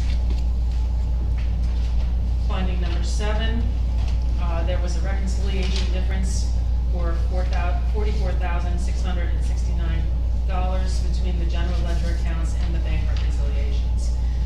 The The recommendation is that all cash accounts be reconciled to the general ledger on a monthly basis. The explanation and corrective action is that all cash accounts are reconciled to the general ledger on a monthly basis, as is proper procedure. Reconciliation differences from prior years are beginning to be recognized and moved to the proper accounts, and all interfunds are being liquidated. The implementation date is immediate. Finding number 8, the cash clearing account transactions were not being entered into the general ledger accounting system. The recommendation is that the clearing account monthly receipts and disbursements be recorded in the general ledger and reconciled to the clearing bank statement. The explanation and corrective action is a general ledger account for the clearing account has been created in Edmonds, and all receipts and disbursements are being recorded and reconciled to the clearing account bank statement on a monthly basis. Additionally, possible future dissolution of the borough's clearing account will rectify this situation. And the implementation date is immediate, and I can tell you that the clearing account is reconciled to the bank up through August 31st of this year. Finding number 9, and the final finding, is that the police department is not utilizing the prescribed payroll software to ensure proper accounting of sick time, vacation time, personal time, compensatory time, or overtime. The recommendation is that the police department utilize the prescribed payroll software, which is utilized by the rest of the borough. The explanation and corrective action is that the police department has been given a date of October 21st to comply with this request, and the implementation date is October 1st, 2021. Okay. Can I speak Thank you. now? Yeah. I just want to address the CFO, the police department, all the other departments in the borough. We have a very good team here at the borough, and anything that's been addressed or needed has definitely been open to these departments, and we have set target dates. If it wasn't immediate, it is a near future date. And I have to say, we have a gem of a town where I have not had any department that has given me any pushback for anything that needed to be implemented. So I just want to thank all the department heads for all their contributions and everything. They've worked hard to try to come together as a team. You do have a good team working for you. Great. Mr. Mayor, may I just make one additional comment?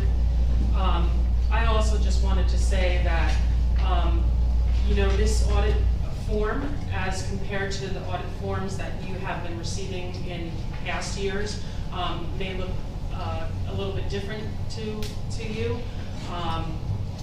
And I've said this to Mr. Wildcott's, our auditor, I've said this to his team, I've said it to the members of the governing body. Everyone looks at audit comments as maybe a bad thing, or we're not doing things the way we should be, or whatever. I have said to all of you that I welcome audit comments. I'm not afraid of them. I feel that they're a way that we can only improve on the processes of the borough. And we had an audit that had no comments. Some might say, well, then the auditor needs to look a little harder. I was very pleased with these audit comments. Yeah, I mean, they show things that definitely need improvement, but we all know that, things haven't been perfect here, and this is kind of my guideline now to move toward that goal of perfection. Okay. Thanks, Sandy. In my comments on an overall basis, I echo both your comments. Probably the most disconcerting one on here for me was finding number 2, that we exceeded the permissible threshold of 15,000 on contracts. So we're going to work very hard. That's part of the work we're trying to do with employment contracts, with just our overall personnel practices, and we'll be focused on that. I think all the others are fixable pretty quick, if not already fixed, and I think we're in pretty good shape. I know, Kim, you asked for questions by the council. I don't think you received any. I gave Mr. Wilcox, am I saying your last name right? Close enough. If you have any comments some of the comments you'd like to make? I never refuse speaking in public. First, I'd like to thank Sandy and her staff, because this was our first year doing the audit here in Bradley Beach. As everybody knows, there was a lot of stuff went on in 2020 relative to 2019's audit. I'm happy to say we delivered the audit not only on time, but early. By the end of August, it's not due till next Thursday, September 30th. The comments that are in the report, it's my sense, even though 2020 was our first year, it's my sense that a lot of those comments are perpetual things that have been going on for a number of years. And I come to that conclusion partially based on when Sandy started back in March of 2020. Interestingly enough, right when the pandemic started. Yes. We had numerous conversations over the course of all 9 or 10 months of 2020 about different things, reconciliation, general ledger. So that leads both of us to believe that some of these things were baked into the system, as it were. And as the mayor said, I believe most of these comments, most of these issues are very fixable, and probably most of them, knowing Sandy, have already been fixed. And I think going forward, you're looking at audits that will probably have much less in terms of the number of comments going forward. Good, okay, great. Mr. Mayor, could I make a comment? Sure. So Mr. Walcott, number one, I want to thank you and Sandy, our CFO. I want to thank you both for the coordination you did this year. Before I let you, right off into the sunset, I want to make sure that I say for the public record, one, I was thrilled to see 8 or 9 comments, because I think 3 years running, we had no auditor comments, when in fact, I think many of us felt there should have been some. There's always opportunities for improvement. Number two, so thank you for those comments. Sandy, thank you for the corrective actions. Thank you also for saying that a lot of these CMS, so they may have been endemic, happening prior to 2020, your first engagement. But I also want to comment on the fact that as a result of you and your team's audit work, you helped us identify $600,000 or so of school tax deferrals. Correct. That basically added $600,000 to the borough's surplus. And even that reconciliation of $44,000 that apparently just had not been done correctly in the past, my understanding is that was an additional cash finding. Is that correct, Ms. Rice? That we Yes. had more cash than we thought, basically. Yes. 44,000. So when I look at your work in its entirety, not only did you help us take great initial steps to improve existing processes, but you also basically put $650,000, give or take, into our surplus. So thank you. Don't get used to it. Okay, there's no questions. We could take, let's see how we're doing.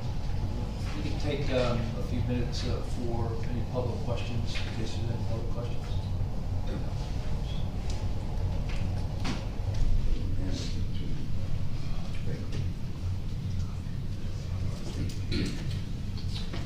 Thank you. Jack Temple, 103 4th Avenue. I did read the order, or a little bit of it anyway. There was one thing that I thought, and you addressed some protocol things, which were great. When bids are submitted, I think we should stipulate somewhere that those bids be retained for a period of time, 6 months, or rather than being eliminated quickly. I'd like to see them, I think that makes it a little more fair if everybody wants to take a look at them a little later. I don't know if that's within the audit. Mr. Gentempo, actually there is a records retention schedule, and the borough does keep those bids or RFPs or qualifications on schedule. So we do keep those. No, you don't. We have them on file. We keep our. I have the Yeah. appointments that were selected on file, yes. There was only one bid on the financial services contract. Yes. The rest of them were eliminated. No, If there there was were only any. one bid. There was only one. So if there's only one, that's what's on record. But the protocol- But if there's additional, they are to be kept on file. Kimberly? Yes. The protocol that was explained to me at the time was that as soon as they got the bids, the next day, they could get rid of the additional bid. Absolutely not the case. Well, you double check that. No, You know, I'm you- going by what I was told, and once the appointments were selected, out of all the bids that we got, anybody that was not selected, we were allowed to get rid of. You don't keep them on file? No. There you go. Well, I will tell you that usually common practice in the law is that you keep the bids, RFPs, RFQs Amen. on file, and you have to follow the the record retention schedule And that so is we'll stated. add it to the audit, That'll be next year's. Okay, thank you. Yes. Thank you. Thomas J. Colan, 612 Third Avenue. I do want to thank Ms. Rice because she came in here and, as she stated, things have not been perfect here. And we all knew or suspected that for a very long time. And she had to do a lot of hard work to get to where we are.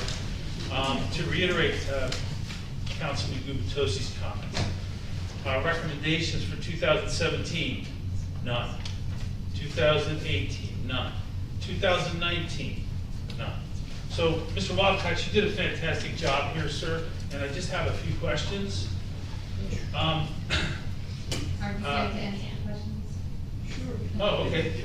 That's the If it's the governing governing body. body. Sure, thank you for supplying it, I appreciate that, I did ask for that. How long has the, item number 1, which is the reconciliation for the 44,000, any idea how long that money's been floating, if it's considered a credit?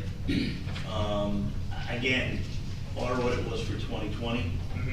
The previous audits were done by another firm. All I can tell you is that when Sandy came in and he started going through all the records and the general ledgers and the bank recs and tried to make sense of all the documents, she kept coming up with a difference. Okay. So the difference, she carried the difference all through 2020, and then we made the adjustment at year end in order to make sure everything reconciled. But there was a variance in the 2019 audit, correct? And I think it was 64. Yes. Yeah, yes. And then item number 5, which is the 1099s, I mean, do we know how many years or how many vendors have never gotten 1099s from Bradley Beach? And again, I can only speak to 2020, and there was just a couple of vendors that, in our test work, went over the $600 threshold and didn't get sent 1099. And again, the accounting system is pretty simple. When you go through and you set a vendor up, there's a box to check, whether they do or don't get a 1099. So I think, again, my perception is that was just probably somebody was a little careless and forgot to check the boxes. And we now routinely go through that checklist. I do a vendor audit run. We do that through the finance system, and if anybody comes up with missing any information, or if their threshold is closed, we then have finance adjust. Sure, it appeared at the time that, you know, there was a limitation in the experience with the admin system. That seemed to be. Possibly, Yeah, I that can't seemed to be. speak for anyone. And then item number 1, what about the existing contracts that are improper? Oh, man, I've waited 4 years. DJ, for this. I think you have, it's about 2 minutes, I apologize.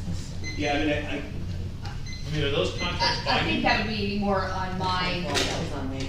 workload than the auditor's. It's about negotiations, it's about working through contracts. Remember, contracts are negotiated and voted on, so we have to then do the same thing as they go forward with existing contracts. But the ones that we already have, we have to eat that? I mean, we we have to just say, I don't oh, think it's okay. eating it, but I think that you have to follow through with the contract that you agreed to and adopted and pass a resolution. Okay, and then on item 9, if this is gonna take place October 1st for the police to now go on this system, is there gonna be any audit of the previous sick and vacation time before it's inputted into the new system? Well, they keep a very thorough record. The fact is that it just wasn't implemented through the system that we use. Okay. The fact that the police department did go onto a scheduling system, they're implementing that system and it has to be transferred over. I'm not sure if you know much about IT, but we have to get the two systems to speak to one another. So that's the issue that we're having. So once it speaks to our system, the information will be input. Now, if it comes to a separate audit, I don't know if there's a reason to have a separate audit. There was record keeping prior. It's just that it wasn't within the system that the other departments Was used. it a separate digital system that was? It wasn't a digital system, it was a handwritten system. And now they went and transferred it over to another IT program, that now that IT program has to transfer over to our paycheck system. So in 2020, we're using a handwritten system for tracking sick and vacation time? Yes. Wow, okay. My last question is in terms of the way this was presented by Mr. Walcott is fantastic, and I do hope that it does say none next year, but getting these 9 things is fantastic. Thank you very much. Okay, any other questions?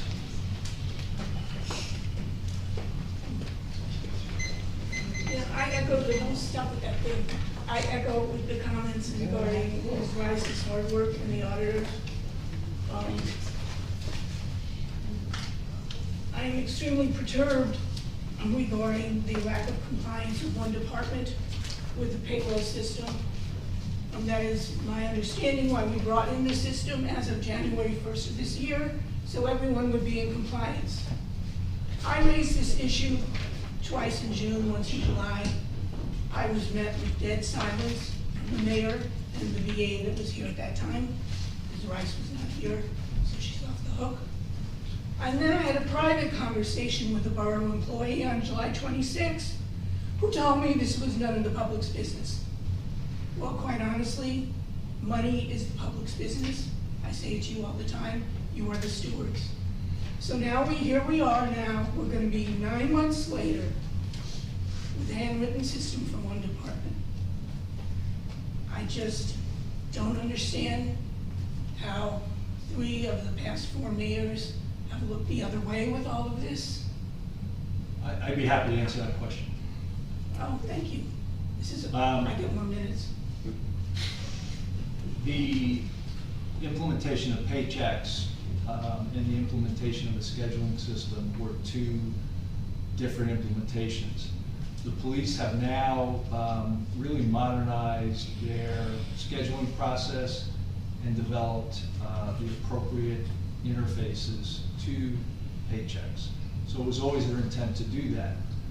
That doesn't happen with a snap of a finger. There's requirements definition, there's detailed design, development of specifications on how to do those interfaces, actual simulations, and upload validation. And that's going on right now. We're very confident. I've kept close to this with the officer who's responsible for this. We're very comfortable that the next payroll run, that interface will work very well. So it's not in 2021, it's not a function of not doing something. It's a function of when you're developing systems in parallel, they don't magically happen on day 1. So that's the answer to your question. So it took us 9 months, and you couldn't have made that comment that we're working on it when I asked at 6 months, and we're the only borough or town or city that has this problem with interfacing.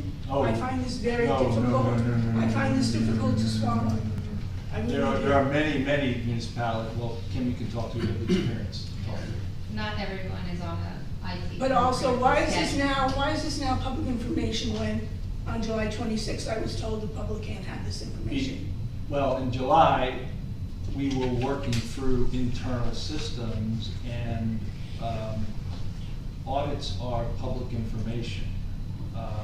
So, you know, when we're dealing with personnel and systems. And I think the question was that we The actually question, didn't release excuse the me, information. but the to question public. was, I never asked, Good. was a particular department. I said, we're all departments. It was just a yes or no question.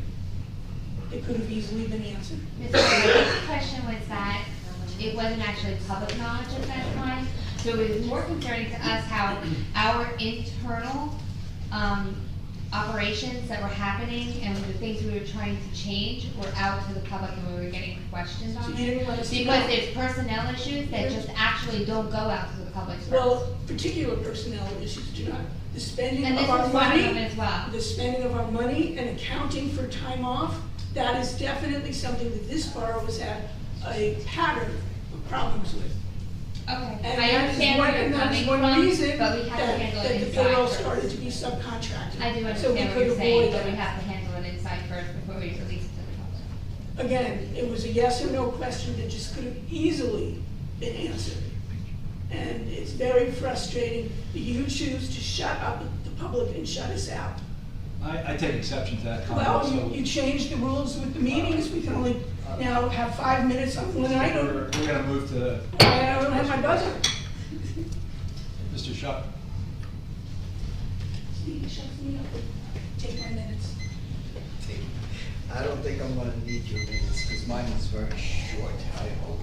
William Shook, 110 Fifth Avenue, Granite Beach. Ms. Rice, I have a question. You said that or I hope that's what I heard, the escrow was all lumped into one account? There's one bank account for all of the escrow for planning board, for police off duty. They have their own separate bank Right. account, the planning Yeah, board. we're talking about the planning. Yes. So, on a large project, how did we figure out, or how did we get rid of, let's say, the escrow that a big project had versus So a there- resident or bonding that they There put up? were spreadsheets that were kept that detailed the deposits that somebody made, and then any engineering or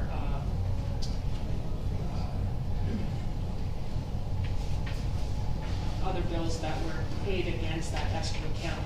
They were all kept on a spreadsheet. Oh, so there was a spreadsheet? Yeah, but the spreadsheet is, you know, if you imagine all the accounts that you have, the spreadsheet is That's massive. why Right. I'm So- sort of like, wow, you gotta be kidding.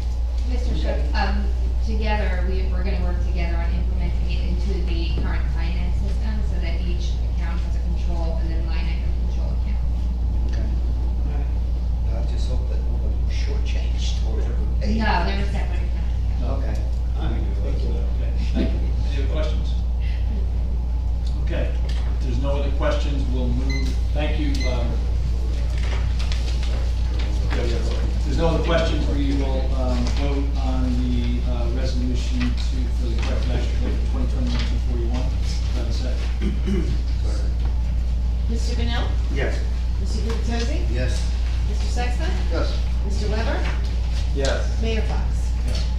2021-242, approving consent for T-Mobile modifications to monopole at 725 Main Street.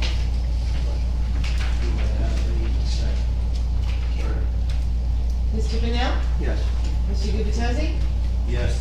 Mr. Sexton? Yes. Mr. Weber? Yes. Mayor Fox? Yes. 2021-243, awarding a non-fair open contract for professional services, combined architectural and structural assessment services for United Methodist Church, 319 Main, to TN Associates. Do I have I'm going to make a motion to approve. Do I have a second? I have a lot of questions about this, Mr. Mayor. I got to read this morning, and I have concerns that,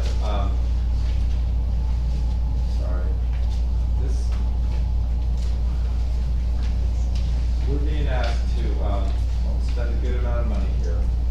I believe, I'm glad Ms. Rice is still here, I believe we already paid T&M earlier in the year to do some structural engineering, I guess, assessments.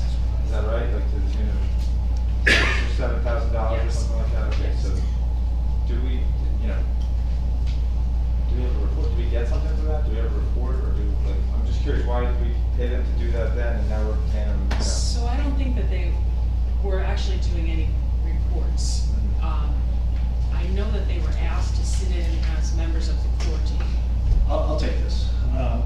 T&M was asked to participate in trying to drive an analysis. The initial work that they did was they went through the reports that we had from Laser and SBA and did an assessment themselves of the same, validating that and saying, you know, is these reports reasonable? They did that, and then they did a timeout and said, to do the study that you need to do to get the answers you need to get, it's going to be a lot more of an in-depth study and a lot more, basis what we've seen, it's going to be a tremendous amount more work.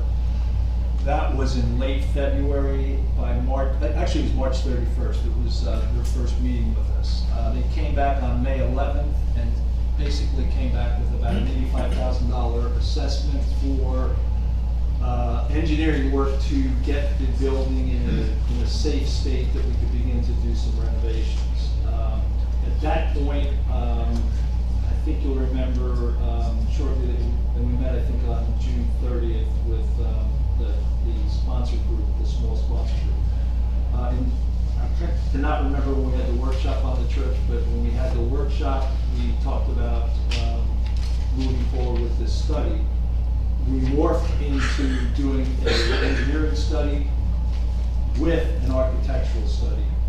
And additionally, when we talked to T&M in June, they said that if you want not only a safe, the building in a safe state, but you also want additional enhancements on the cost of the enhancements for systems, it's going to cost you, it's going to be a phase 2 cost, which they didn't swear by, but they said it would probably be less than the 80, but probably close to 150. So if you add now all these combined costs of engineering and architecture, it's about that amount when we add the architectural piece.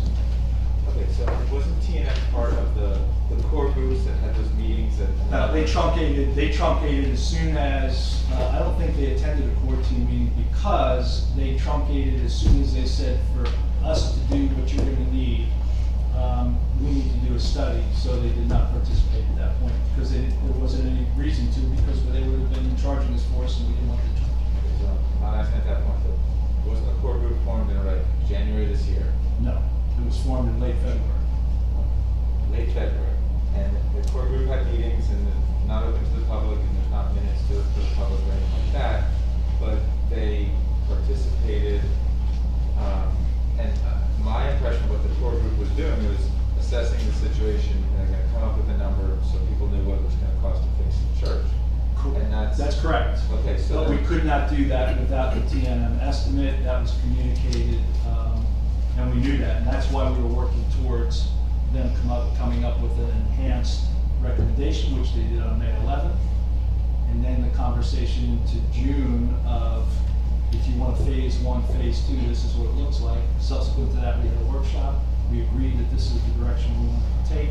And then after that, we added the architectural piece, because the concern was, if we want to really understand what the options are for this building, it would be good to bring an architect in and provide renderings, and also an architect who has experience, number 1, with T&M, and 2, with facilities like this. And I think you saw the renderings of some of the buildings that they worked on. I think you were part of that review, if I recall. they were handed out at a meeting, so yeah, I saw it. And we talked about that, and I explained to you that I think that what we're doing is something different here. But was T&M paid when they were for their time as part of the core group? No, they were not. They weren't. They were donating their time.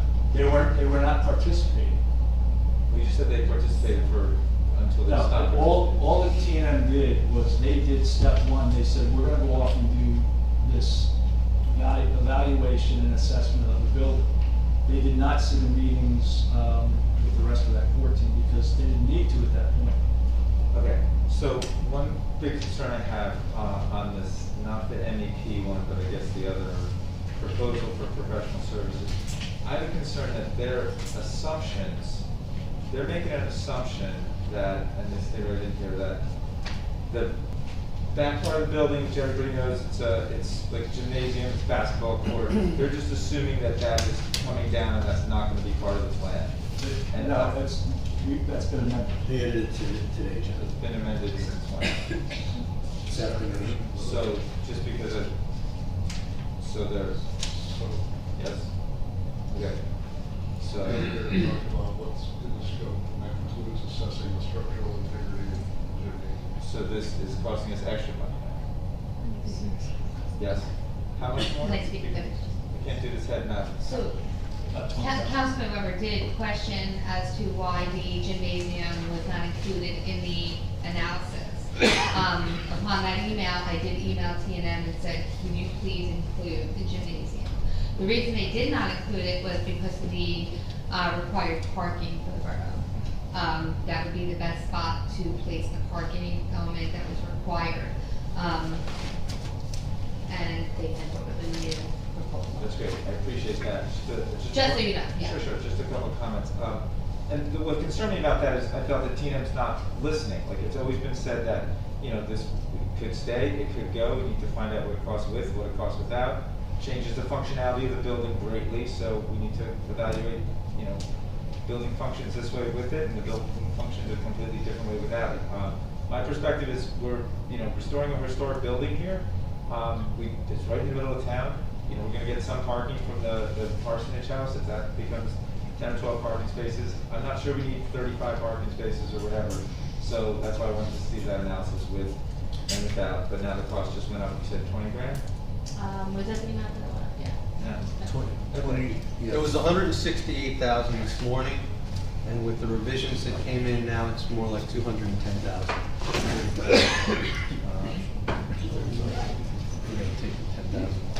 Okay, so it's in. They had it equal appreciate that 10,000. got changed. Thank you for that. Thank you for my question. Okay. Any other questions? Yeah, I have some questions. I'm familiar with T&M Associates. They're a very large national firm. They have offices in probably a dozen states. Typically, they work on bridges, data centers, things very complex nature. I've actually been on jobs that they've been on before. We're talking about what amounts to a very large, very old house. It's not a complicated project. I think that the fact we're not getting anything than a guesstimate on cost for this analysis, we're not getting any documents we can use to move forward for any of the repairs that they may suggest. My experience is that we can get a lot more for the $235,000 that we're talking about spending if we use a local architect who hires engineers instead of using an engineer on a national basis who's hiring a local architect. It's kind of backwards. So I think at this point, my feeling is that this is definitely not ready to be approved, and T&M's not really the right, they're not really the right company to be doing this. T&M has a local office, and I think. No, I said they have offices in probably a dozen states. But this T&M team is a local team. They're not a national. I know, but then my point, Larry, is that they need to feed a very big machine. So their cost isn't going to be extensively more than a local architect.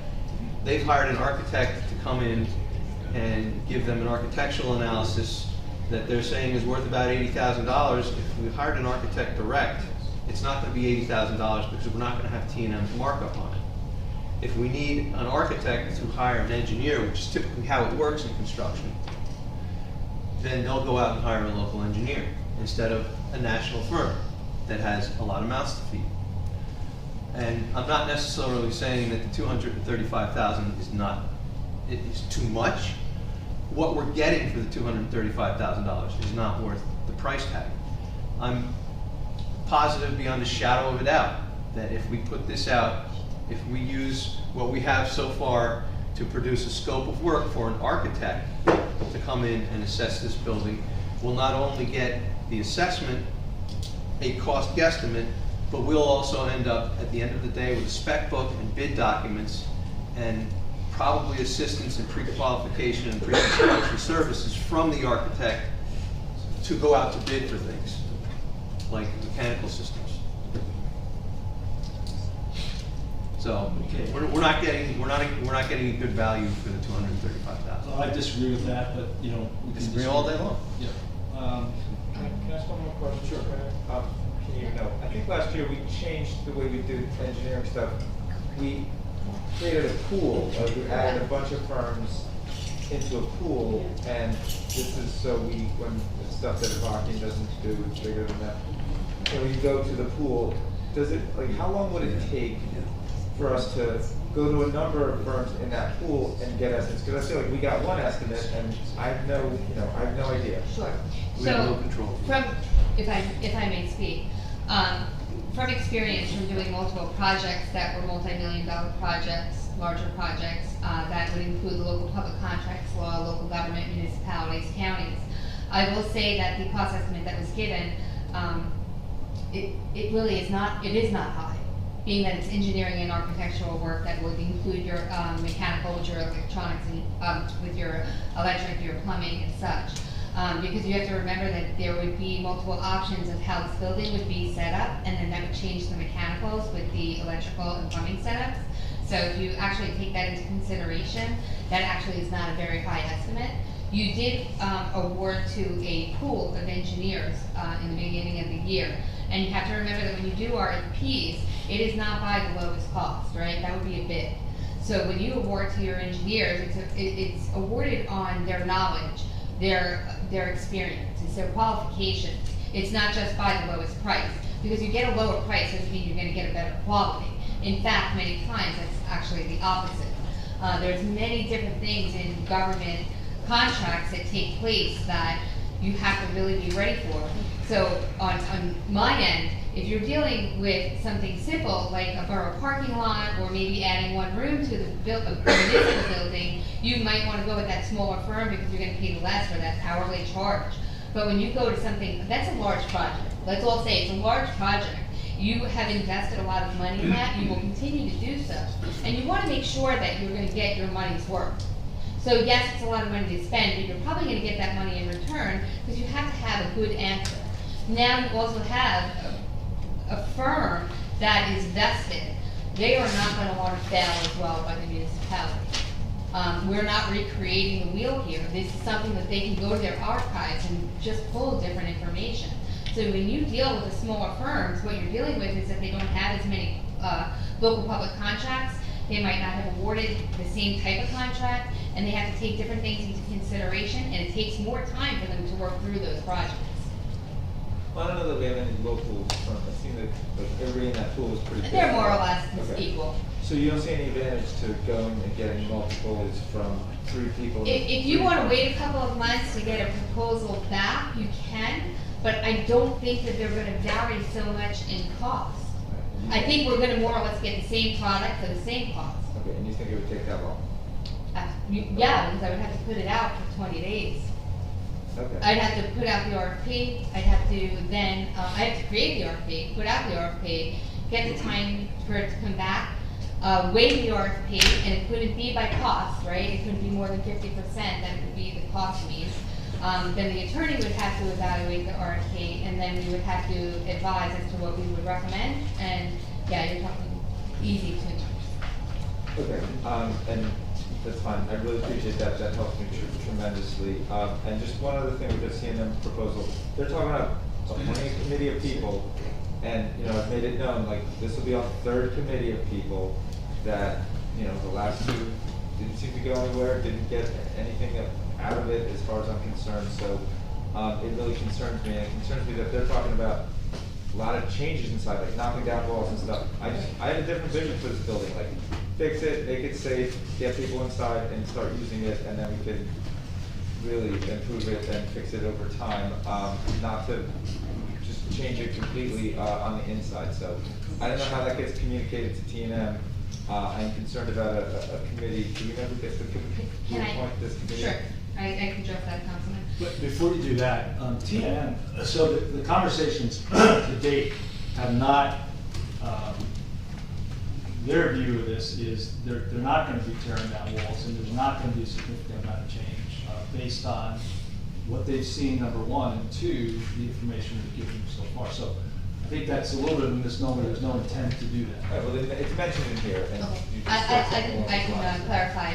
So meeting with the architect, which would be the subcontractor of T&M, which was DIG, and T&M, in their experience, they found that they had a resident group that is more or less neutral, which what would happen is qualifications would be put out on the website, and people were interested would apply online, and they would submit that request to me, and we would vet through them and make sure that they are people that were neutral. They're not engineers, they're not architects, they don't have any vested interest, because if you do want a neutral view with this, and maybe what they would do is they would sit with the public, we would have a town hall. That was their recommendation, because this architect has actually done other rehabilitations. One with a firehouse in New Brunswick that they converted to a firehouse museum and a community center. The other was a church that was, I think it was over 100 years old. Oh, no, it's 300 years old. Yeah, it was an old church. Converted into a women's shelter / Yeah, so that was turned into a sanctuary in one part and then a woman's shelter for the rest of the building. And what they did was, they just wanted to get from the residents what the feel was, the vibe. Not council, not municipal government. On that committee, of course I would sit because I represent everyone here on council and the mayor. And I represent the employees as well as the residents, and I would be that person that would go ahead and communicate to everybody. But it would just be more or less this group would get together, not so much to make the choices, but as we have town halls and communication, survey monkeys, they would be the people that would get that information and sit through it and massage through it. So that way the burden isn't just on council, and you have that non-collusion base, that it's not, I want this or I don't want this. You want somebody that is just gonna say, what does everybody want? So that's what they wanted to see. That was their recommendation. So that is something that the mayor and council can absolutely advise as if they want it or don't want it. So, appreciate it. Follow, Mr. Mayor.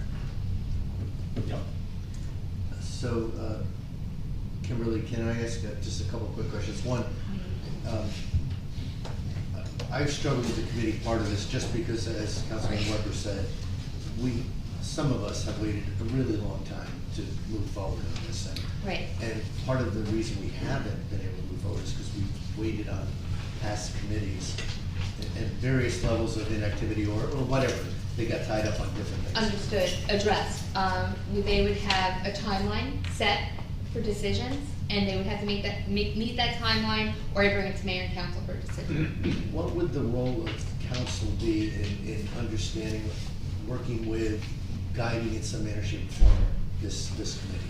So what would more or less happen is you have the committee and myself. I would then be like the liaison. I would then talk to you guys at a workshop meeting or town hall, however you prefer.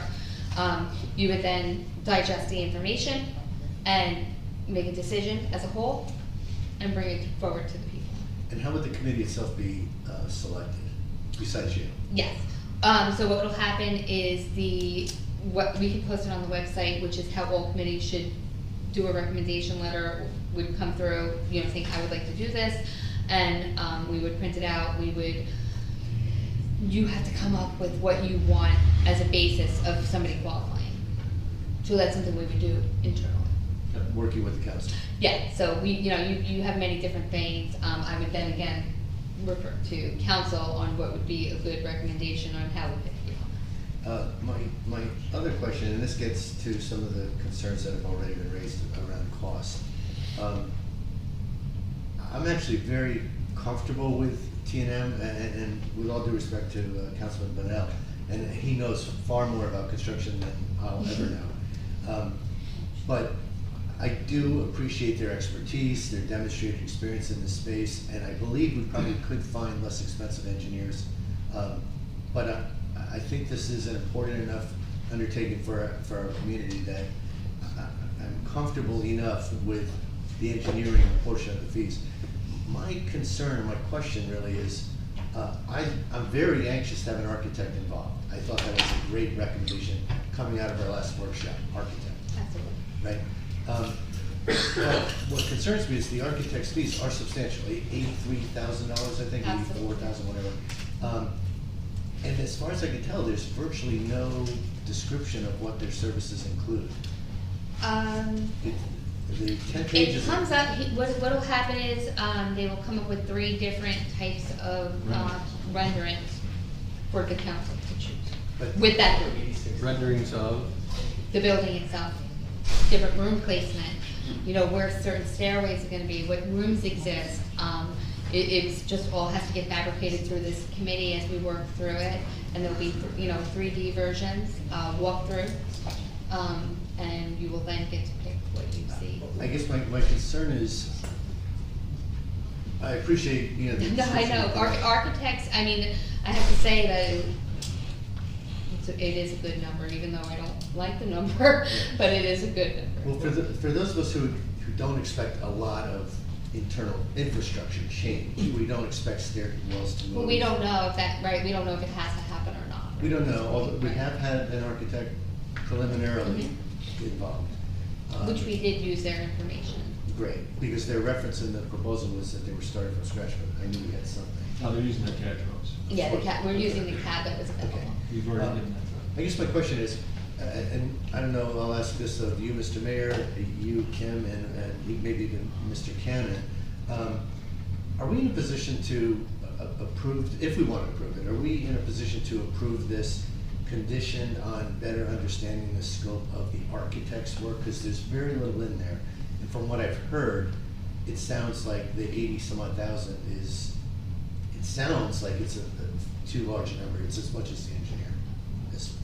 Absolutely, you can get a clarification on what they're gonna do. So we could approve this conditioned on being comfortable with the scope I of don't think so, the right?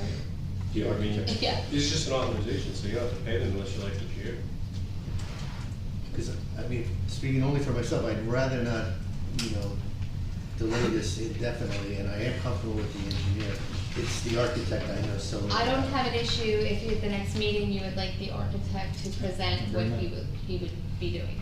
I would imagine you'd interact more with the architect. I mean, the engineering is pretty straightforward. It's either kind of hazardous or it's not, or it's gonna fall down or it's not. Yes. You're gonna interact far more with the architect than the engineer, I would imagine, during this process. And there's a lot more, I think there's a lot of liability as well to the architect, when it comes to his design, whether Well, it I works, imagine whether the it difficulty is doesn't like work. a retrofit, so a lot of they basically have to do all the shop drawings for different concept plans because they can't show you something that they can't make work. So that was my read of that proposal, was that a lot of the money was just making sure what they present to you works when they go to build it. And they basically have to do that in advance before you decide, because it's not like you get to do it from scratch, and then they get to put whatever they want in the plan, or the basement, or whatever.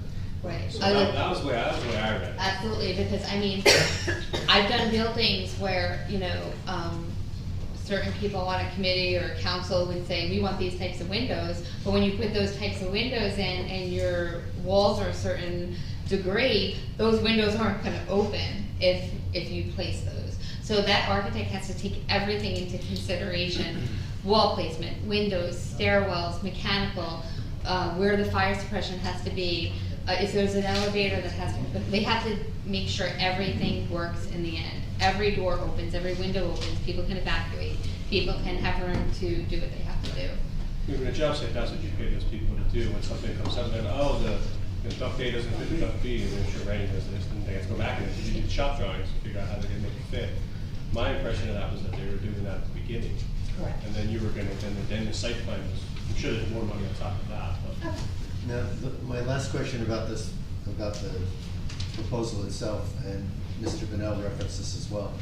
The mayor, I know, and I myself have both been pushing to get a pretty holistic proposal, and it seems like we're really close. Holistic being, don't come back to us with add-on costs, you know, after we complete phases 1, 2, and 3. Oh, by the way, there's a phase 4.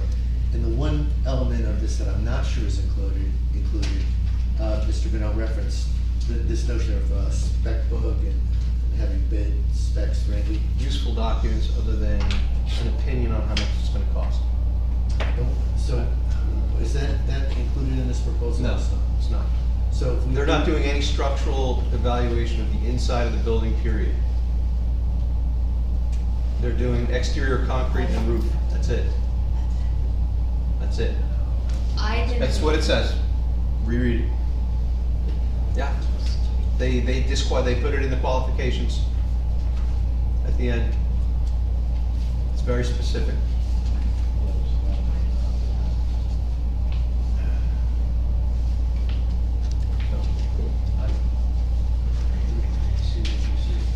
Because whatever I've built a few buildings before too, Yes. and we're not getting our money's worth out of this proposal. You have more copies? I have two, and I think we do. We still have a comment? I was gonna say. Public comment. Not till the end. So, yeah, it's like, page number 2. Number 7. Proposal doesn't include preparation of construction documents, bidding support, or construction administrative service. It's another And that's like 8 more things that are excluded. Right, but I think the reason for that is if, at the point in which they come back with the costs, the renderings, et cetera, we've got to make a decision whether we're going to move forward or not. If we're not going to move forward, why would we spend that money? And I think we can get from T&M very quickly, and because I can recall having a conversation with them on this, to get those packages is not, because of the work they're doing, is not going to be super significant. I can ask them that question, but that's what my recollection of that was. So, but I'm just curious, like why couldn't they do some of the stuff, like number 10 says, review and identification of non-code and ADA compliance items excluded. Like, I would think part of what they're doing is, helping us make this building ADA compliant, and they're saying, we're not doing that. Well, that's the way it's being presented. Right. That because- we're doing this to make the building safe, and now we have a proposal that says, we're not gonna touch any of that stuff. We want to know if the building's safe, and this is what you can do with the building. You then have to pick the design that you actually want to decide exactly what needs to be. I think. I'm sure, like, that's how it usually does go with construction Well, contracts. I'm It's feeling nothing like ordinary. That's what the whole approach here is not, it's not logical. We've already said here today, we're not interested in changing the building significantly.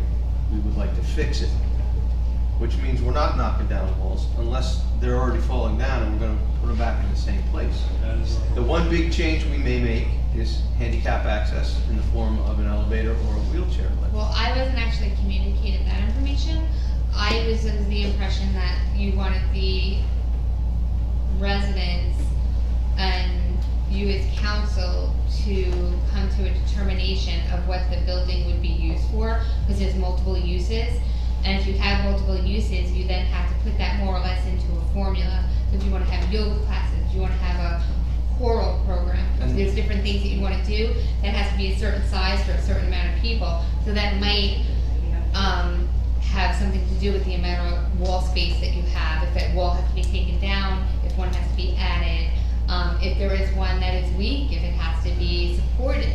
I mean, I think that they want to make sure that it might not stay the same, right? Oh. And I wish there was like almost a drone version of the inside of the building so everyone could get a good view on it.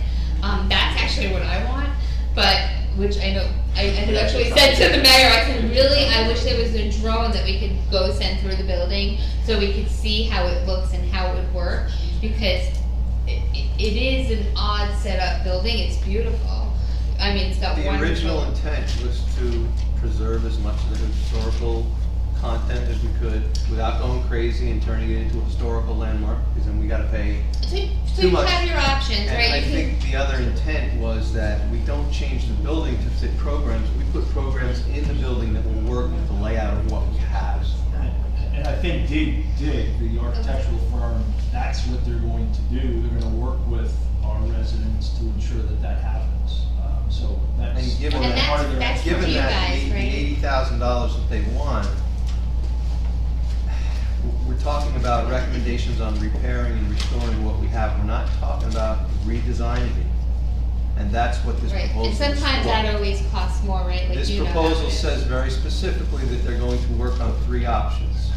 Originally, the options were going to be community center or sell it. Those were the options. Now, all of a sudden, we have more options. No, that's not really correct. And Well, that was correct when we originally decided to do this in 2019. So, And now it's been changed. well, what the architectural firm is trying to provide us is options with a view towards this is how you can maintain this facility, this is how you can utilize this facility. When we talked about this, I guess it was maybe a month ago, 2 months ago, a month and a half ago, that seemed to be. So when you say maintain this facility, what exactly do you mean? I mean, I think it was like if we were gonna have borough offices, a community center, if we were gonna do, children's sports programs, all of those different things, you have to have a different amount of space, there's different requirements, do you need a certain camera system? Do you need a certain fire suppression system? Do you have to have a certain amount of space so that way it's also ADA compliant, right? ADA is a big component here where you have to make sure that it's inclusive of everyone. So if you're gonna have a choral program, or you're gonna have it that everyone with every disability can participate, and that's where your architect is gonna come in, it's gonna come into play of how to make it the most inclusive building that you can have possible, while still at the same time respecting the fact that it's a historic building. And but that comes from you guys. You give the direction. A committee's gonna give advice, but you guys have to tell us what we're looking for, right? Well, I'm not necessarily opposed to the committee idea, as long as we Right. have, as long as we Understood. don't go down the same path that we've been down now, basically twice already, and we have nothing to I'm show new. for the I have committee no work. path. I only have my path. We So, have nothing to show tell for me the what it committee work is. that's been done to date. If we're gonna put down a hard date with this committee and say, this is it, and when we That's get the to way that it goes. date, we're not gonna say, well, maybe we could do something else. The No, mayor we have, was- we have. So, I'm not opposed so to that Councilman, I idea. have to tell you, the mayor said in on the meeting that I had with the engineer and architect, and we said, if the committee cannot move on a decision, it automatically, the next meeting gets brought up to mayor and council. There's no stagnancy. You have to move forward. It's about progress. That building sitting is only having it deteriorate more than what it already is, right? yeah. We are not doing anything good for this building right now and the residents by letting it sit. Something has to move forward, whatever it might be. Something has to go. Well, I think we do need to get at least 1 or 2 more prices. I'm not comfortable with 1 price. You By any can, means. you absolutely can, if that's what you feel is necessary, but the price is already out there, so now you have people that are gonna know the price is up or down, and they're probably gonna be about the same price, or you're just gonna have somebody that tries to get in, for the deal, and you might not get exactly what you deserve. So that's up to you I guys think to we'll probably decide. get more. She's right, Yeah. The many projects. I think that Kim just made a point, and I think it's a valid point, and that's the cost of inaction. We've been dealing with the cost of inaction since Q1 2020. Deteriorating building, carrying costs, lost opportunity costs. We attempted to get this on track in February of this year. We hit the engineering wall. Now we've gone a step further beyond base engineering. We're saying, let's do this architectural study, renderings, options. These 2 companies have worked together well. They have finished products that they've showed us. If we're going back into rebidding, we're going back in my mind to inertia. We continue to look for certainty without data, and it really is a point where I think we've got to move and get this analysis done. I'm confident that they're going to provide the analysis, and that's where I stand on it. So we've been hearing for months from everybody sitting up here, a whole bunch of people sitting out there, when are we gonna start moving with this? When are we gonna get moving with this? When are we gonna start doing something? When are we gonna see the results? We have a proposal to do the engineering to make sure the building's safe and what we have to do to make the building safe. And in parallel, we're working with an architect to come up with some concepts on how to move forward. I'm just don't see the need to wait on this anymore. Well, I think Councilman Sexsmith, I agree with you up until what I thought you might add to that, because I'm tired of waiting. I'm tired, as the mayor said, of inertia. We have to overcome this inertia. I thought you were going to add, though, that, and so I'm going to add it, we are also stewards of the borough's money and the money we spend. And the path I was going down before, where I said, can we approve this subject to further discussions with the architect and possibly revisions of the architect's scope? Can I suggest that we can consider approving this? I'd like this organization, T&M, to move forward, but can we also approve it just subject to potential revisions of scope? I'd like to see I'd like to have an understanding of what these bid specifications might cost us. We're going to spend $235,000, and they say, and we're all happy, and the world, the town, our residents all think this is a great idea, let's move forward. And then they say, okay, now we're going to charge you another $100,000 for bid specifications. To me, I like to understand, when I put together proposals in my line of work, I say phase 1, phase 2, phase 3. They could say, after phases 1 and 2, whatever here, are completed, phase 3 would be bid specifications, $20,000. I'm sure they can provide that. And also, you don't have to have them do the bid specifications. You own the work. When you award a contract, you own what they create, right? That is your product. The borough owns that. You can always go with somebody at another point. You can RFP out for bid specs. And as being a QPA, I mean, I've done that before. Well, I'm just asking, I guess, really for us all to be able to consider a little flexibility in revisiting the scope, making sure we're including things we want, making sure we're excluding things we don't want.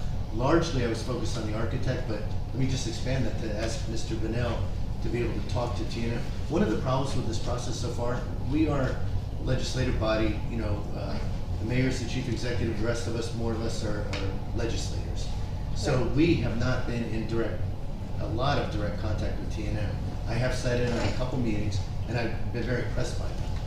But when these specs come to us, these proposals come to us, and we have 24 hours to turn them around before a council meeting, it's challenging. And what I'd like to suggest is, if we vote to move forward, I'll make the motion. I'd like to say, subject to further discussions with the architect and the engineers involving Mr. Bonnell, just to make sure that we've got specifications, including the scope that we want. But I'd like to be able to try to... They have 5 2-hour meetings in those, so I'm sure one of them is carved out for you guys. But we're not committed to spending this money for whatever scope they're envisioning now. We can approve this and revise the scope. Professional services contract, you can amend the scope as you go. Yeah. You do it with me every time we get a complaint or a lawsuit, So we just keep amending you up. Stop getting sued. In all seriousness, you asked about bid specs. So typically, it really depends on what you choose to do with the building, because the bid specs in construction administration, the standard is between 15 and 20% of the project you're going to build. So if you build a $500,000 project, the bid specs in construction administration will be a lot less than if you build a $5 million project, 10 times less.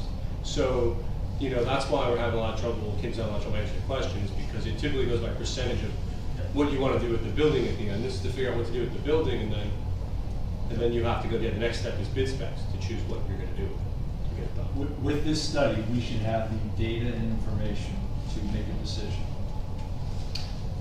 I think it's not out of the question as well that each council person sits with the professionals for a certain amount of time. I don't think that it should just be one council person, right? You all have constituents that you answer to, and you represent the public. Actually, Mr. Nathanson, I invited him tonight. He had a date he couldn't break. I'm sure he'd be happy to. We could workshop. We want to have a workshop and have a discussion, so we can do it all at one time. We can do that. I don't see a problem. Either way, absolutely everyone should be involved. If we can revise scope, I'm feeling better. But Ms. Rice? Yes, I just would like to caution you about revising scope, because remember when we passed the bond ordinance a meeting or two ago, we're set by the constraints of that bond ordinance right now as to how much money we can spend on Section 20 costs or soft costs related to this project. So just Yeah. make sure that, you know, as we go along, we understand that this contract is within the scope of that section 20 money, and that any change of scope would also be within that. That's a good point. So like, we're mentioning, it's a professional service contract, it's flexible, but CFO's point is also well taken. If you get into that meeting, you ask them to build a skyscraper on the spot, the price is gonna go up, and we do have monetary. I think we're more inclined to be talking about reducing scope, so. Well, Or vice versa. That's always a good thing, right? But just let's be cognizant of that portion. Great point. Thank you. Okay, so I'll now make the motion. 2021-243. Mr. Benel? I'll vote yes. Mr. Gubatose? Yes. Mr. Sexton? Yes. Mr. Weber? Thank you for making the changes I asked for, so I'm voting yes. Mayor Fox? Yes. Okay, that's it for resolutions. There are no announcements. Mayor and council reports. I'll start. Our official summer season's over. As you know, I wanted to just give a little bit more detail on badge revenue and make a few comments. As expected, our revenue was down from 2020. It was a bumper year because of COVID, which is an interesting way to have a bumper year. But we had great weather, and we had people that couldn't travel, so they came to our community. We achieved our budget amount for the year, and you know, we were very fortunate to do that. A couple of other points. Our 2021 revenue this year was actually 25% higher than our 4-year average from 2016 to 17. So that's a real positive indicator, saying that those folks from last year did come back. Our season badge sales are up 30% from last year. Again, that bumper year, another very positive indicator. We had a couple of adverse effects. We reduced our cost from $13 to $12 for daily badges and extended our discounting. That probably cost us between $75,000 and $100,000. And the weather around Memorial Day, Labor Day, and July 4th could have been better. We had an okay Labor Day, but Memorial Day and July 4th wasn't great. We are conducting after-season reviews right now to ensure we continually improve the experience for our residents and visitors. So, all told, we've had a positive year. In the process of executing the parking and road improvements on the 1 block area of Main and 2nd and 3rd, we're almost in the completion phase there. As we started the construction, as we know, we had to make some adjustments in the plan. We did have backup plans. The changes actually yield a safer condition on both blocks and some more spaces. So, and we'll actually increase our green space in town. On the other hand, one way wasn't appreciated by some of the residents, and we're trying to work through that with them right now. Our thanks to all residents and visitors who participated in the Light at the Shore in honor of the lives lost in the fearless display of heroism by rescue teams and citizens who responded to the tragedy on September 11th. Participation was great. I can tell you on Evergreen Avenue, we were fortunate to have a bagpiper play Amazing Grace and God Bless America, so it was a touching tribute. And I think the whole county had great participation. In the coming weeks, we got lots of infrastructure work to do, and we are working on it. We've got some handicap ramps for our beaches. We've got the replacement of the boardwalk promenade, and also the replacement of the gazebo that's been missing at the north part of town. So all those are coming. Additionally, we're in the process of finalizing Phase 2 sewer project, and we're finalize that bond ordinance for council approval. We're rebidding the drainage and sump pump remediation project that we've initiated. It's a lot going on with infrastructure, and we'll continue to press and get those things done. As I'll continue to mention, we've got big initiatives. We're trying to complete our co-op requirements. We just spent a good amount of time on Lorraine Avenue Church assessment. Many personnel-related corrective actions, as you heard a little bit about in the audit comments or the corrective action. Keeping these infrastructure projects on track is extremely important. And then our council improvement process, we've been trying to get a standing committee process together, and we're committed to get that done next month. That is my report. Councilman Bedell. Well, I think you pretty much touched on everything I was gonna talk about, so I'll pass it on to you, Al. Instead of saying the same thing twice. Well, number one, I appreciate everyone's indulgence listening to us go back and forth on a lot of the points related to hiring the T&M engineers. But I thought that was a very productive conversation. I actually, for some of the times that I've given the mayor a hard time about this, I want to thank the mayor publicly for making the effort to push this forward and get us off the mark.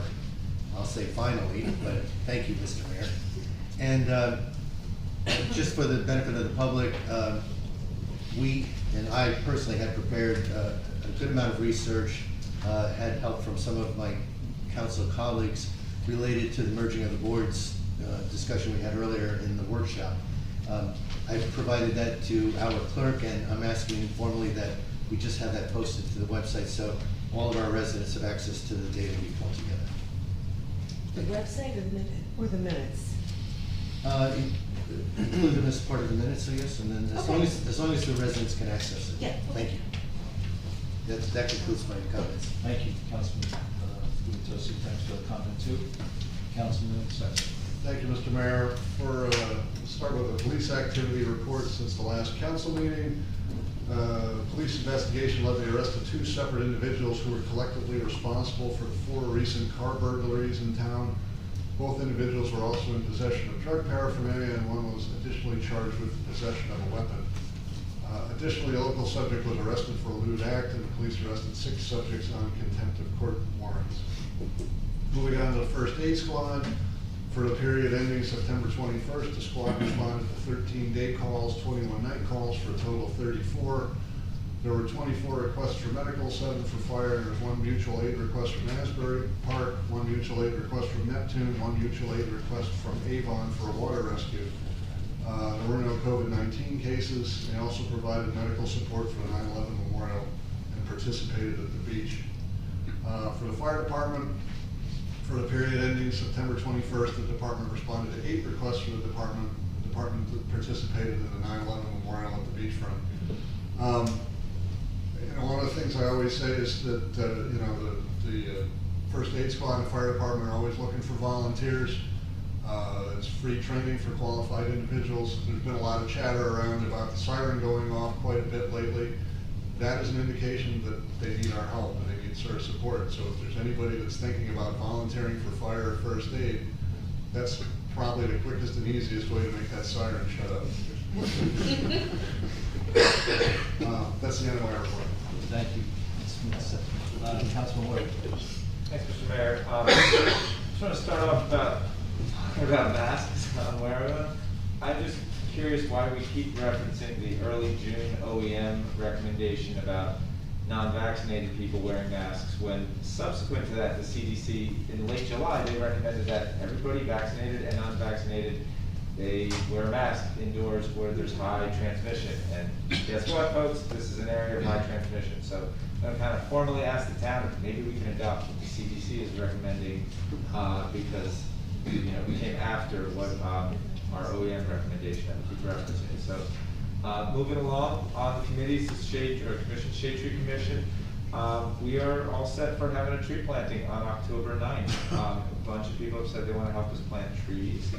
And we worked very hard to get a waiver form that's actually only 1 page, and I'm really appreciative of that because everyone's going to have to sign it.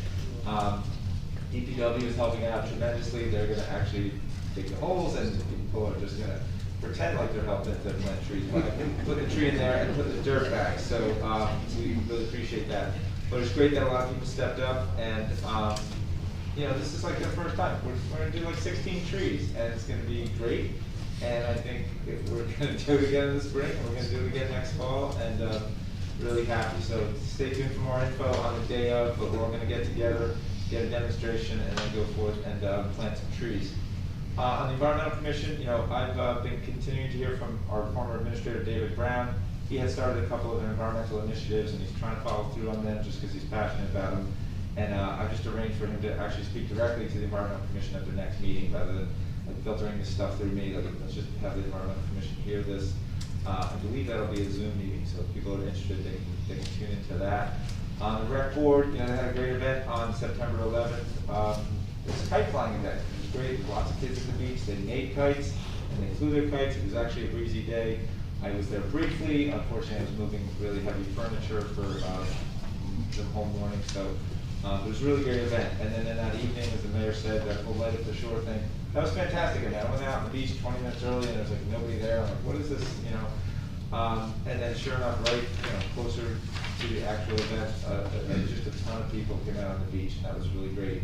And there was, nice talking and chatting with your neighbors, of course, but right at that 8:46, it really all got quiet, and everybody did what they were supposed to do. It was really cool. It was really moving. Our administrator arranged an ethics training, which was great, and we just had it, was it yesterday? I guess it was yesterday. I think it was needed, but I think it was really great, and most of the borough was there, so I certainly thought it was worthwhile. And I just want to address a couple things about merging the boards. People saying, "Oh, you're rushing this." I've actually wanted to do this since 2017, and some people up here have been looking to do this since 2017. So we're not rushing anything. And as I said before, shame on us that we didn't act on this last year. We had the opportunity, but we were just focused on the pandemic and helping the town through that and getting running through that. And also people ask, what experience, and everybody needs to know, everybody up here has experience. I was on the planning board for 11 years.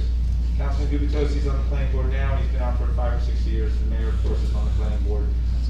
Both Councilman Sexton and Councilman Donnell serve on the zoning board. So we're all coming from some knowledge on this, and I think that's important that people know that. And that's the extent of my report, Mr. Mayor. Okay, thank you, Councilman Weber. Okay, we'll now open to public comments. All right. Yes.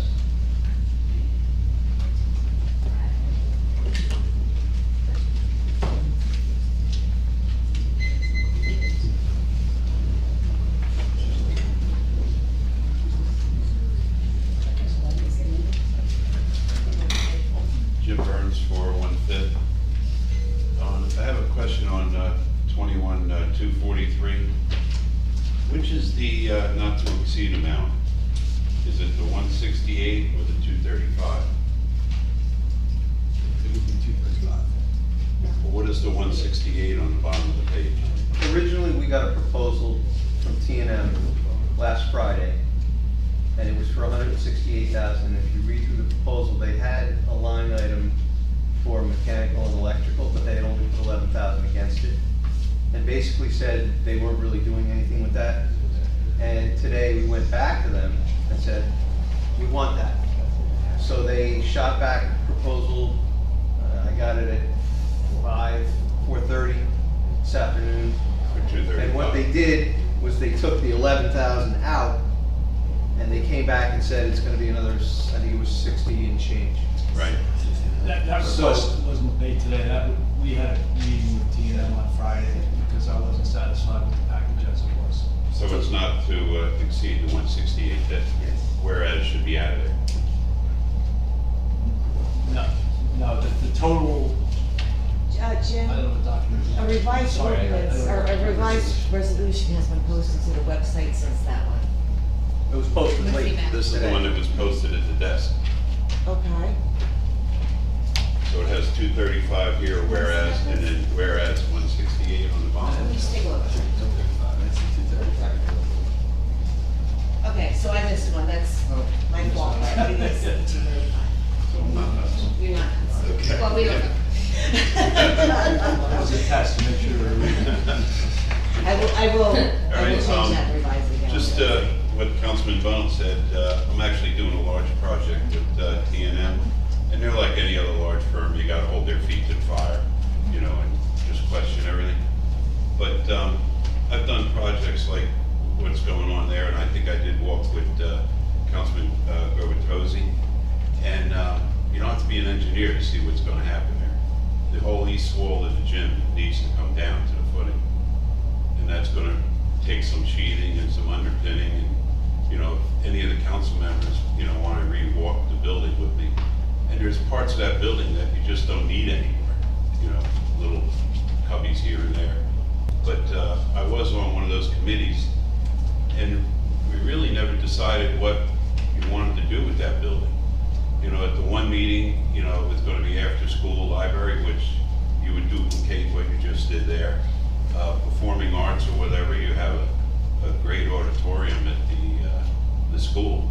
So you would be duplicating some things. Do you want a gym? Don't you want a gym? You know, a lot of that should really be figured out. And, you know, for T&M to walk through and not tell you what's gonna happen structurally inside, you know, committee should walk through there with them. But like I said, if any councilman, if Randy wants to walk through, you know, I'll point some stuff out to him that needs to be done. And on the first day, I do hear the sirens going.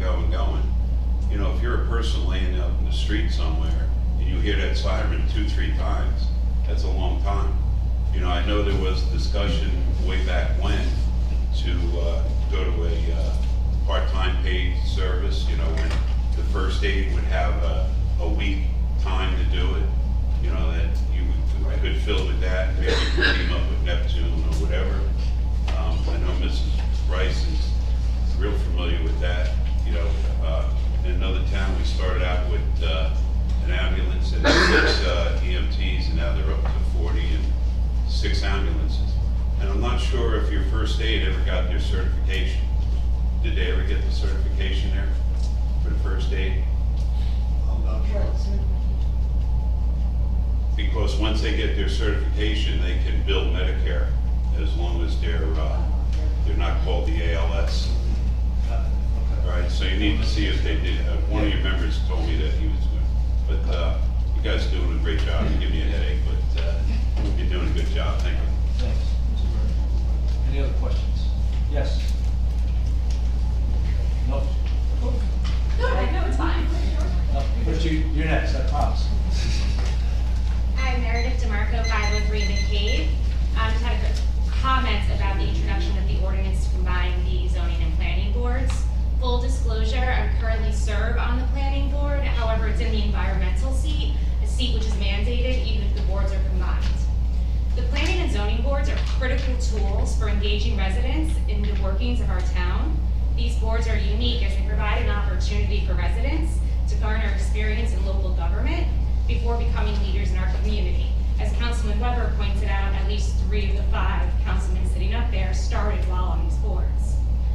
I want to commend the mayor for recently appointing more women to these boards, but I do want to remind council that currently on the planning board, well, I was the only woman on the planning board for quite some time. The mayor made some appointments, but those are as alternates, these 2 other women who served. And on the zoning board, it's the same thing. There's 1 woman who serves on the zoning board, and the other 2 women appointed by the mayor serve as alternates. I really, really want to urge the council to consider that by merging these 2 boards and taking away an opportunity for residents, especially women, how this could affect and eliminate meaningful volunteer opportunities and impact the development of Bradley Beach's future leaders. So thank you very much. Thank you, Mr. Marco. Yeah, I promised you.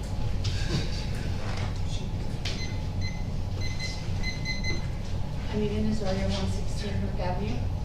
I have a question about the status of the parking striping on the first 2 blocks of Newark. We had 2 very hot meetings back, I think, in July, whenever it was, I don't remember. I don't remember those. Yeah. And then, nothing. Right.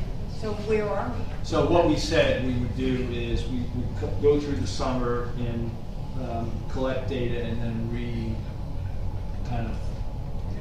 reconvene and talk to people.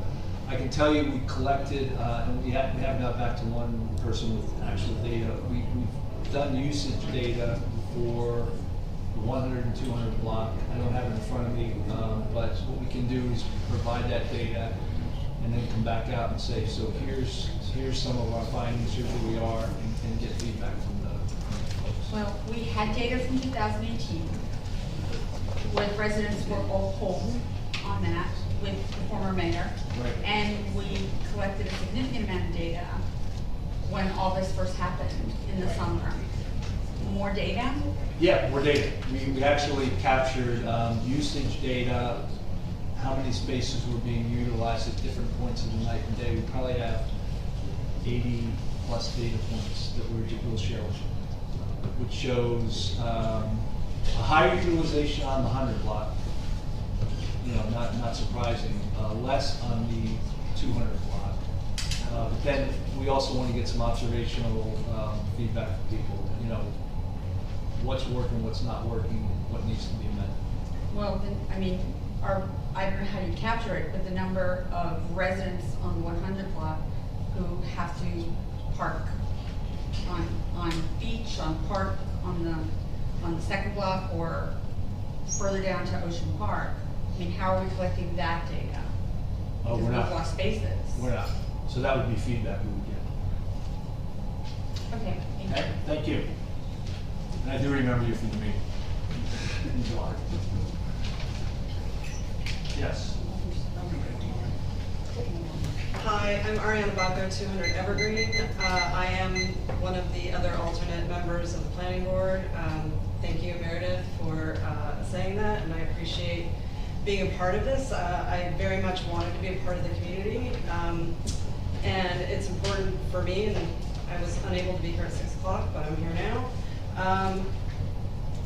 Mr. Weber, we might not be rushing it, but I think the mayor's made it clear that the Council on Fair Housing is a priority, and that the burden of merging these boards will take time, and it will take effort, and it will take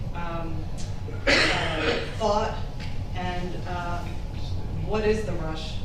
Why timing now?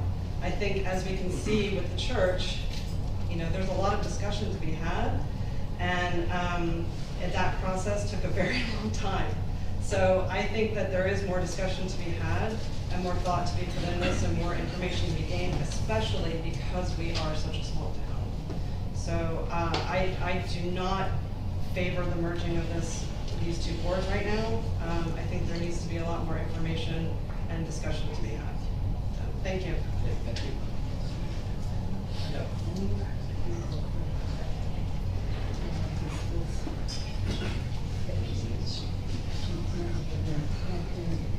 Terrence Wright, 406 Madison Avenue. On the subject of the church, just to say up front, I was one of the 600 votes or change that voted in favor of getting the church kept in town, not turned into a housing estate. At that time, I thought when I voted yes that there was going to be concerted effort to get full disclosure on the condition of the building and what it would cost approximately to renovate or update. And of course, much time has gone past, and as the discussion is pursued tonight, we don't really know much more than we did when we purchased the church. Now, I guess what bothers me, I don't know if this T&M number of $235,000 is good or bad. I know it's nearly $250,000 that we're out of pocket, in addition to other costs that we've incurred already. So I've heard people in town, builders in town, and I've said, what's it going to cost to do the church? And I've heard from $3 million to $10 million. Again, that's quite a scope. If it's $10 million, I don't want anything to do with it. If it's $3 million, it's feasible. But again, all this time along with the purchase of the church, as you said, it's sitting there and just deteriorating, and we haven't really gotten anywhere. And now we're going to lay out nearly $250,000 to get some advice, some professional opinion on the state of it. Now, silly question. What would stop the town from putting down an outline of what we wanted to do with it up front and go out to a general contractor for bid on doing the remediation? In other words, not paying someone to say, is it good or bad? Ask a GC to give us a quote on doing the job. Those quotes are free, no? Hey, Terrence? Yes. I suggest that very early on for the electrical, the mechanical, and the plumbing. Well, that's a GC's job, right? Well, the subs are hired by the GC. I agree with you, especially in the case of the HVAC system. If we hire somebody to come in here and say, yeah, you got a really old system, we know that. And we're going to have to fix it. We know that. But that's all we're going to get. If we hire a contractor, we put together a scope, it can be it can be a design-build scope, which is something I recommended early on. And that way, we're getting a hard dollar price.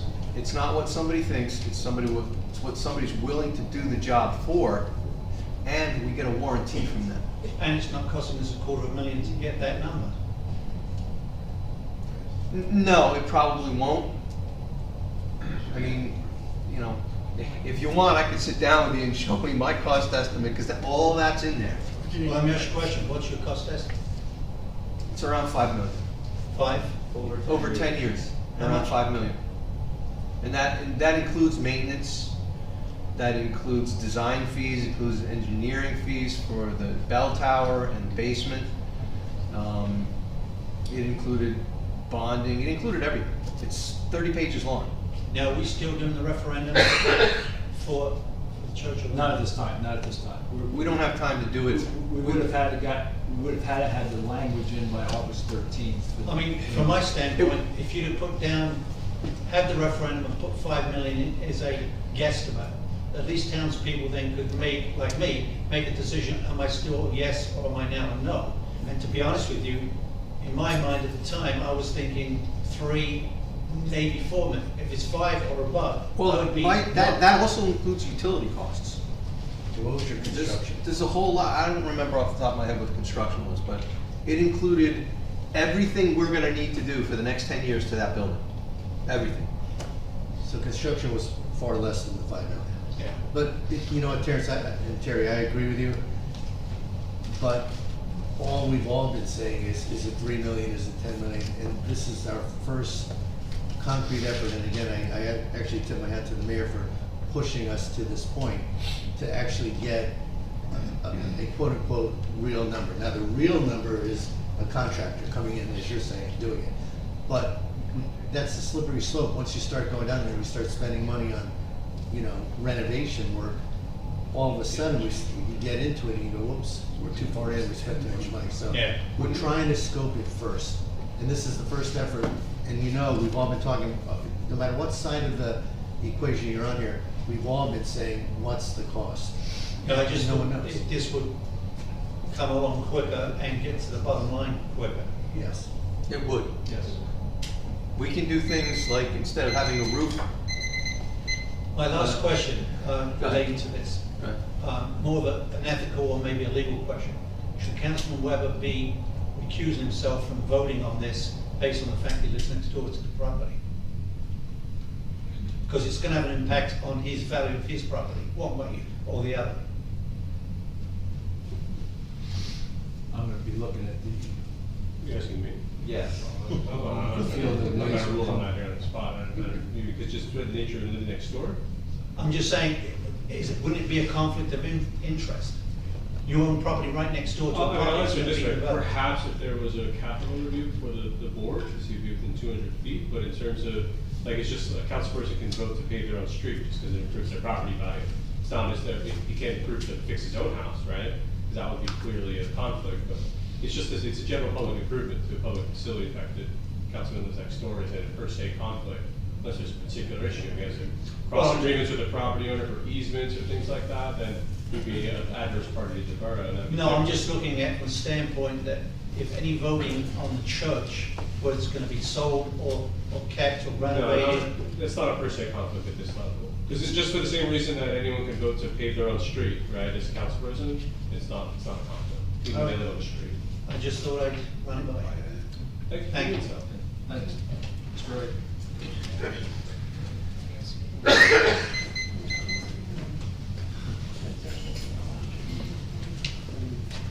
Nancy Meadow, Ocean Marconos.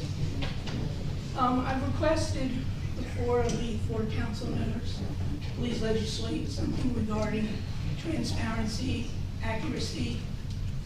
Someone in the audience, I will not repeat his name, mentioned dictatorship tonight, and I do not appreciate being gavelled, let alone having my time cut off. And I do not appreciate limiting us on agenda items, when if there's 10 items on the agenda, and we have 5 minutes, do the math there. That being said, I wonder about the soul of this community. On September 6th, we lost a young man grew up here, was a student of mine. I buried too many students.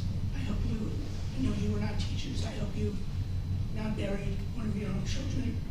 I don't know how we have moments of silence for strangers and not for somebody who grew up in this town, lived in this town, and whose family still lives in this town. I think it is disgusting. I'm also offended that there was an article in September 9th CoStar. Apparently, a lifeguard lost his life while not on duty in Cape May. Shore towns sent people down to cover the beaches so that the lifeguards down there pay their respects and their services. We did not. Now, either there was an error in the CoStar in the reporting, in which case that needs to be corrected, or we were not invited, in which case why, or we chose not to be supportive, in which case that's another problem. Again, another one of those shortcomings of our community. And then let's get to a few little lesser important things, but I can't help but sit and wonder, dogs are allowed on the beach October 1st to May 15th, and why I sit there and watch the police department in their little red vehicles that we've paid for either just go up and down the beach or sit and watch the dogs. Calling about shortfalls, I don't really care about revenue, I care about profit and loss. Could add a lot of money there because these people were residents. They were not strangers from other towns. So either get rid of the laws or enforce them. And then since we don't review things and don't learn how things happen, there's a sign on the McCabe Avenue beach on the north side of it that says lifeguards off duty. I could sort of probably guess that what you're trying to say is swim at your own risk, because telling the people that there's a lifeguard off duty is kind of not helpful, especially if you can't read English. Be that as it may, if you're approaching from the south side, you don't see the sign because it's not on the beach. But we actually have an ordinance. And the ordinance says, the borough is hereby directed to erect signs at appropriate locations along the beaches, which shall state, unguarded beaches, swim at your own risk from Labor Day to Memorial Day, or the lifeguards are not on duty. So here we are again, the town of many signs, and we blew it. And I've asked you before, who approves these things, whose ideas are these things? Actually, the people that I thought, the 3 people I thought, are not involved anymore. 2 of them don't even work here. So I connected those dots incorrectly. But here we are again, violating our own ordinances. And I'm still waiting to see when business vehicles are going to be pulled off of Main Street for parking over 2 hours. I have license plates. I have the article for the CoStar. In case nobody saw it, I will leave it on the table. And I think I've kind of had enough of what I do. Thank you.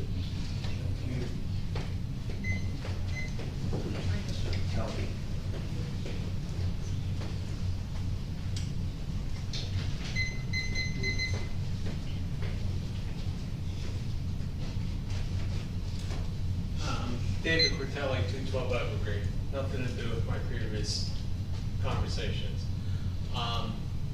In one of the past meetings, it was brought up about problems with bicycles in the town and the lack of police enforcement. I really don't believe it's lack of police enforcement. I believe it's the irresponsibility of the adults and the kids that are on the bicycles. And I respectfully would request the council to entertain the idea of putting together a memorandum, sending it out to the property owners, requiring that to be attached to leases, stating that bicycles have to go by the rules of the road. Especially now with the motorized bicycles that are out there. I can't tell you how many times it was a millisecond difference between a catastrophe and nothing happening. In just my own experience, I don't know if anybody else has had that problem, but consistently people are blowing through stop signs, blowing through the traffic lights on Ocean Avenue, riding against traffic, not in the right lane with traffic, riding on sidewalks. I don't see a problem with young children riding on a sidewalk, but I do have a problem with people riding on sidewalks. On numerous occasions, backing out of my driveway, I've almost waffled people. At night, most of the people riding a bicycle have no lights on them. They should be required to have a red blinker on the back, a white blinker in the front, and maybe even those nice new LEDs that go on the wheels. But it's only going to be a matter of time that somebody's going to get killed, especially with these motorized bikes out there. So it's just a thought that we might want to consider, and adding that, like I said, adding it to leases, because I think part of the problem is people coming in from out of town on a regular basis. They're riding with solo cups in their hands, phones in their hands, and it's just a matter of time till we have a problem. And then two other questions. One, does the town have any idea from the state of what potentially our COA obligation is going to be? Or is that still just up in the air? We don't have that yet. We're in step like 2 right now. And then listening to what's been discussed about the church, if the cost of the church gets to a point where it becomes so expensive, you might want to consider talking to the county to buy the church, to put it over at Lair Village, and use that property to fulfill part of the COA requirement, because it's a decent sized piece of property. Now, I don't know if the Giamano property had any low to moderate income, but it's... It did. Neither did the auto town. It's pretty much standard practice out there with towns that have COA requirements that plus or minus 20 to 25% of a project is designated and deeded as low to moderate income. Yep, that's correct. And, you know, my concern is because of the increase of the property values here, we could be opening ourselves up to a very large possibility of COA fulfillment requirements that we're not ready or prepared to do, no less have the actual locations to put it. Yeah. So that's it. I appreciate the council listening. Okay, thank you. And taking that into consideration. Okay, thank you, Mr. Teller. Anyone else? Mr. Shuck.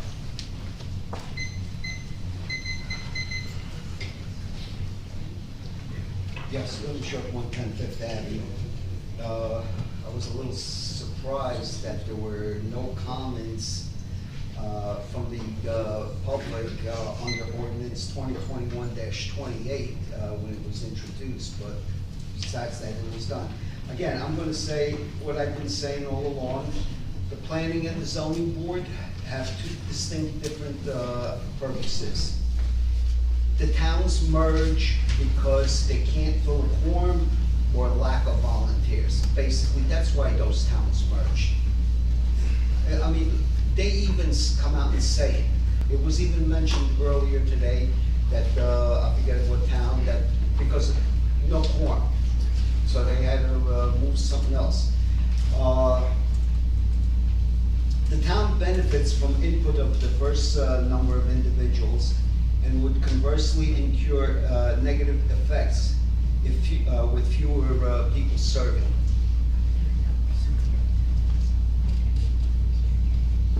I got a question.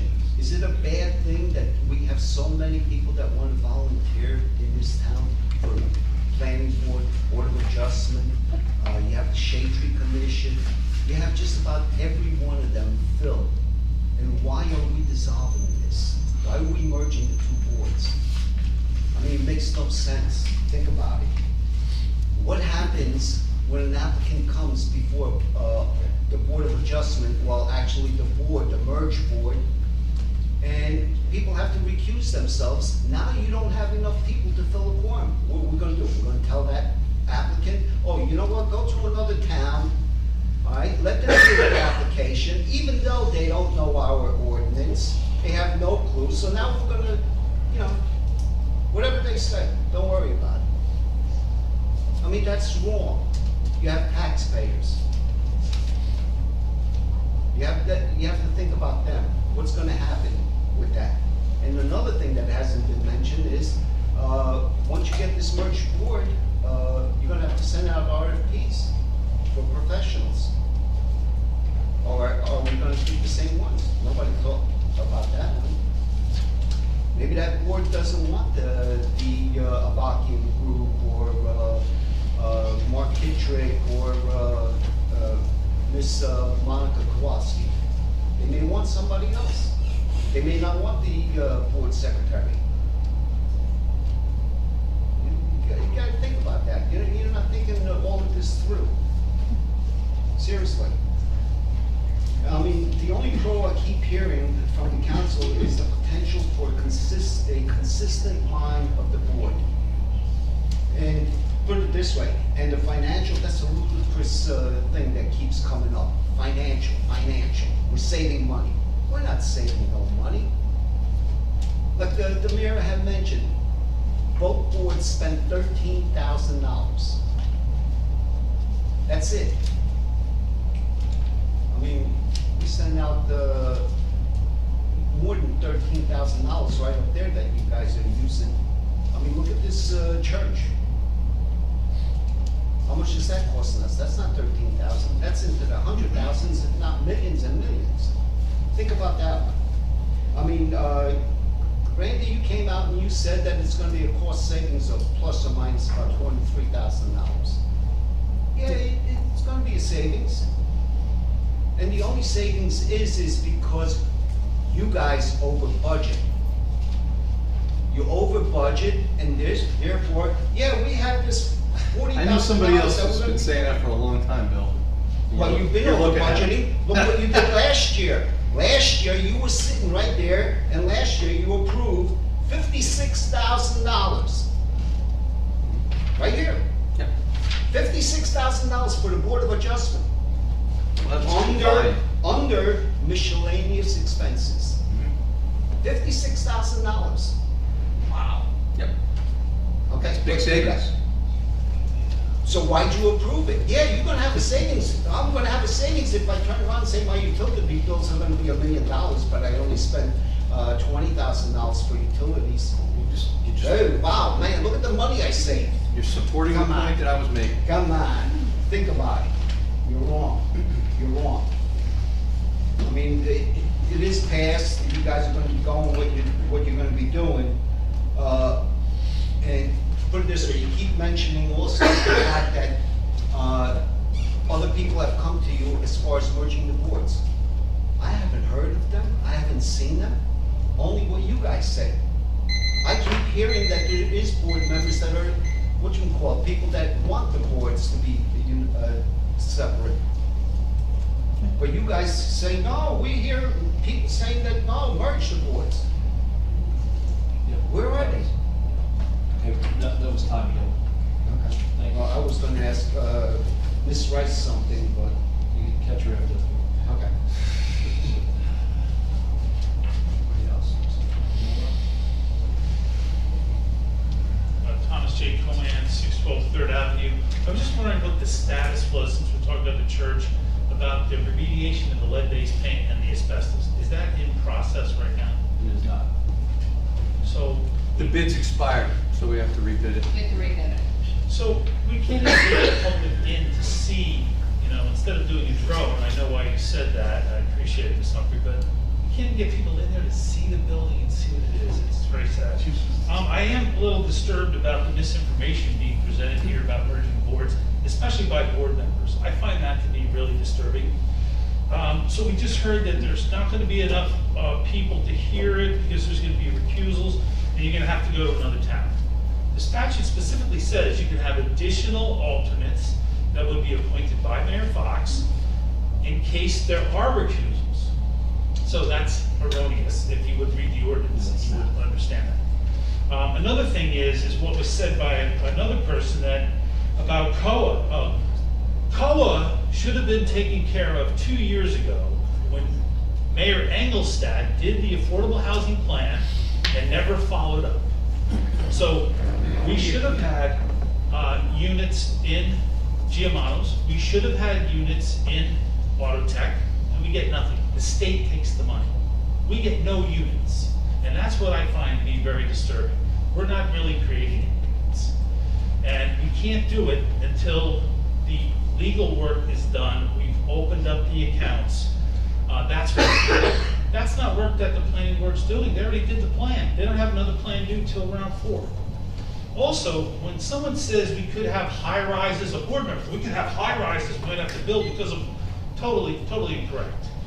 And to compare us to Wall Township is 100% improper. Because Wall Township has tons of farm, tons of land, which is what COA is based on. Bradley Beach has a vacant land adjustment.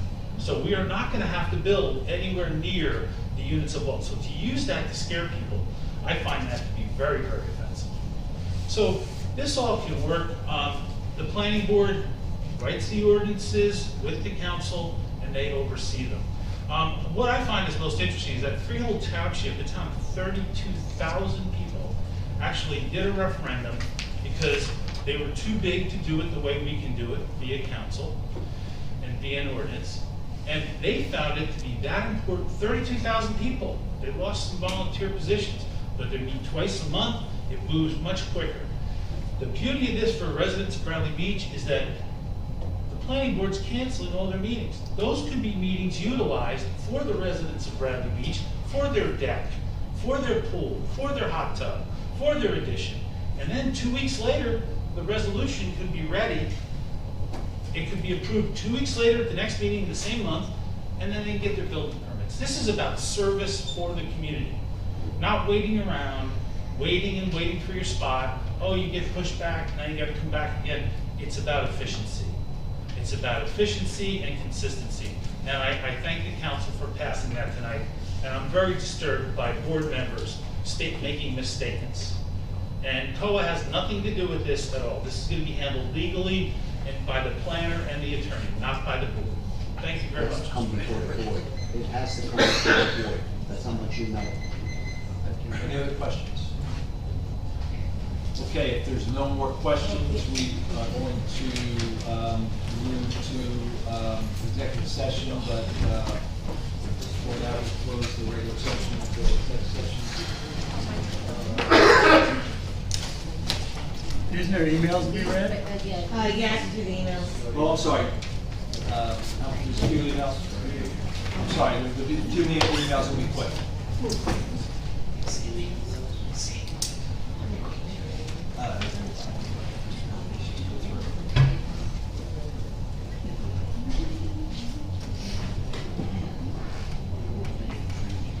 Ready, Erica? Hold on.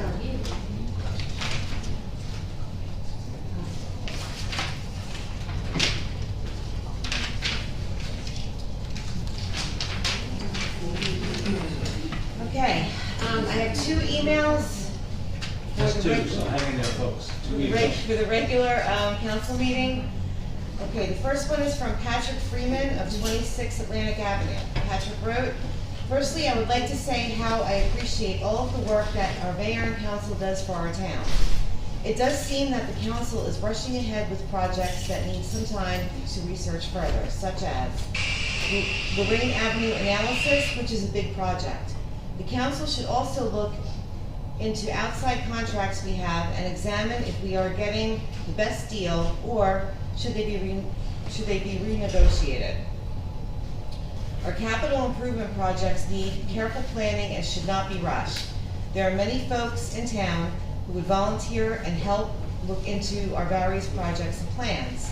I would like to congratulate our Public Works Department for the great job they do all year round. Thank you for your time." Second is from Kathy Malkskin, 616 3rd Avenue, and I apologize if I botched the name. Dear Mayor Fox, I am a resident of the 600 block of 3rd Avenue. I just wanted to tell you how surprised and delighted I am with the new parking situation. Visitors seem to favor second, since it's the down street, and if they are parking on 3rd, they pull up on the left-hand side next to the median, since it's easier for them to park. I am often able to park right in front of my house now. I'm so happy. A big thank you to you and the council.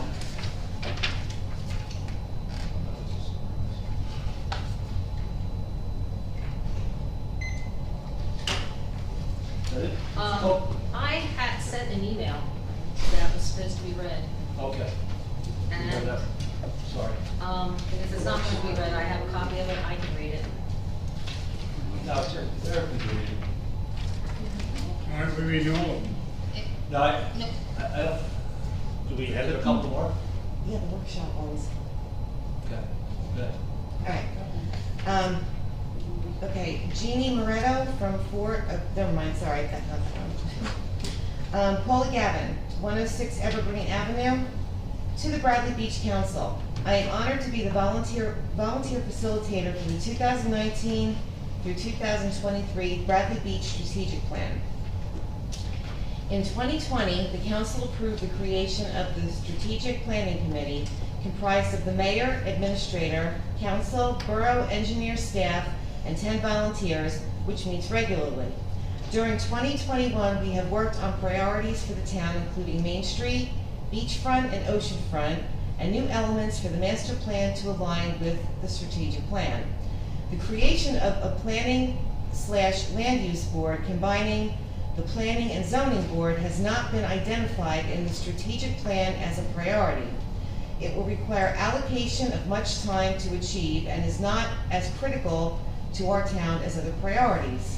I strongly recommend that the council and planning and zoning boards conduct an internal analysis of their goals, role, and effectiveness as the first step before designing and approving an ordinance to create a combined planning land use board. This analysis and decision occur in 2022 and will ensure a better strategy for these key functions and our town. Thank you. Second email, George Bacher of 407 Fletcher Lake Avenue. I am having trouble understanding why members of the council are so passionate in pursuing the effort to combine the boards. Why? Unless there is a serious reason, I suggest that consideration should be given to an old and accurate saying, if it's not broken, then don't fix it. Bert Lance is credited as one who popularized this phrase. He worked for President Jimmy Carter as director of the Office of Management and Budget in the year 1977. Lance is quoted as saying, if it ain't broke, don't fix it, in the May 1977 issue of a magazine called Nation's Business. There is no shortage of volunteers who want to serve on either board. The boards have operated successfully since their establishment. The general public seems to be quite happy with the current status and the decisions made by both boards. If members of the council feel so strongly about this issue, then place it on the ballot and let the public decide what they prefer. Debbie Brunel, 401 Fifth Avenue. I was one of many town employees and volunteers who participated in an ethics course yesterday. I mention this because I feel that everything the spokesman cited is currently being called into question with regards to the combining of zoning and planning boards. At the conclusion of the program, Mr. Gubitozzi and Mr. Weber both asked questions regarding conflict of interest, reclusion by board members, and errors made by our solicitor as they pertain to town matters. I do not understand how our council members can attend ethics training one day and the very next day propose to legislate out of existence two boards with distinctly different, diametrically opposite orders of business. A combined board will not have the ability to evaluate each case with impartiality and equity. The effectiveness of their separate judgments will be diminished when one board is given total control over all aspects of construction. There will be no way to ensure checks and balances, as too much power will be in the hands of fewer individuals. We cannot have it both ways. It's either individual autonomy or ascendancy. Last email, Jane DeNoble, 612 3rd Avenue. Good evening. As a former member of the planning board and a Bradley Beach resident, I would encourage the mayor and council to merge the planning and zoning boards into one land use board. Bradley Beach residents come first. The Bradley Beach residents have been subject to overbuilding, losing air and light. The Bradley Beach residents has seen an increase in density and intensity in our small borough. As a Bradley Beach resident, I have been a disconnect between the two boards. The planning board creates ordinances that follow the master plan, that protect the character and density of our borough and protects the Bradley Beach residents.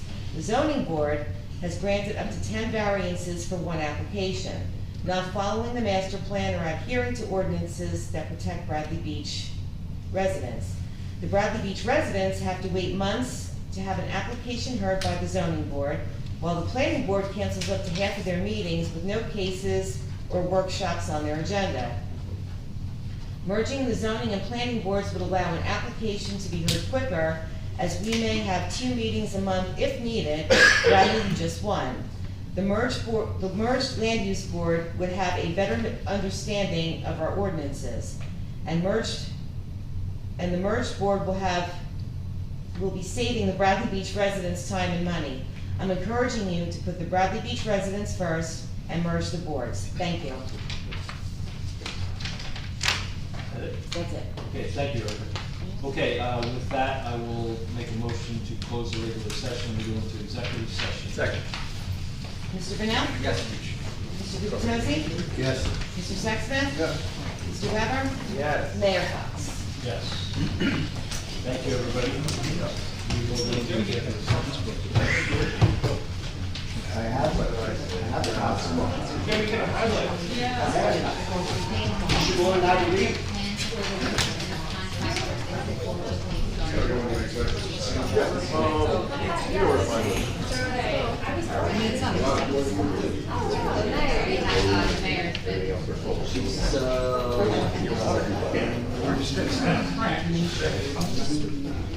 Oh, okay.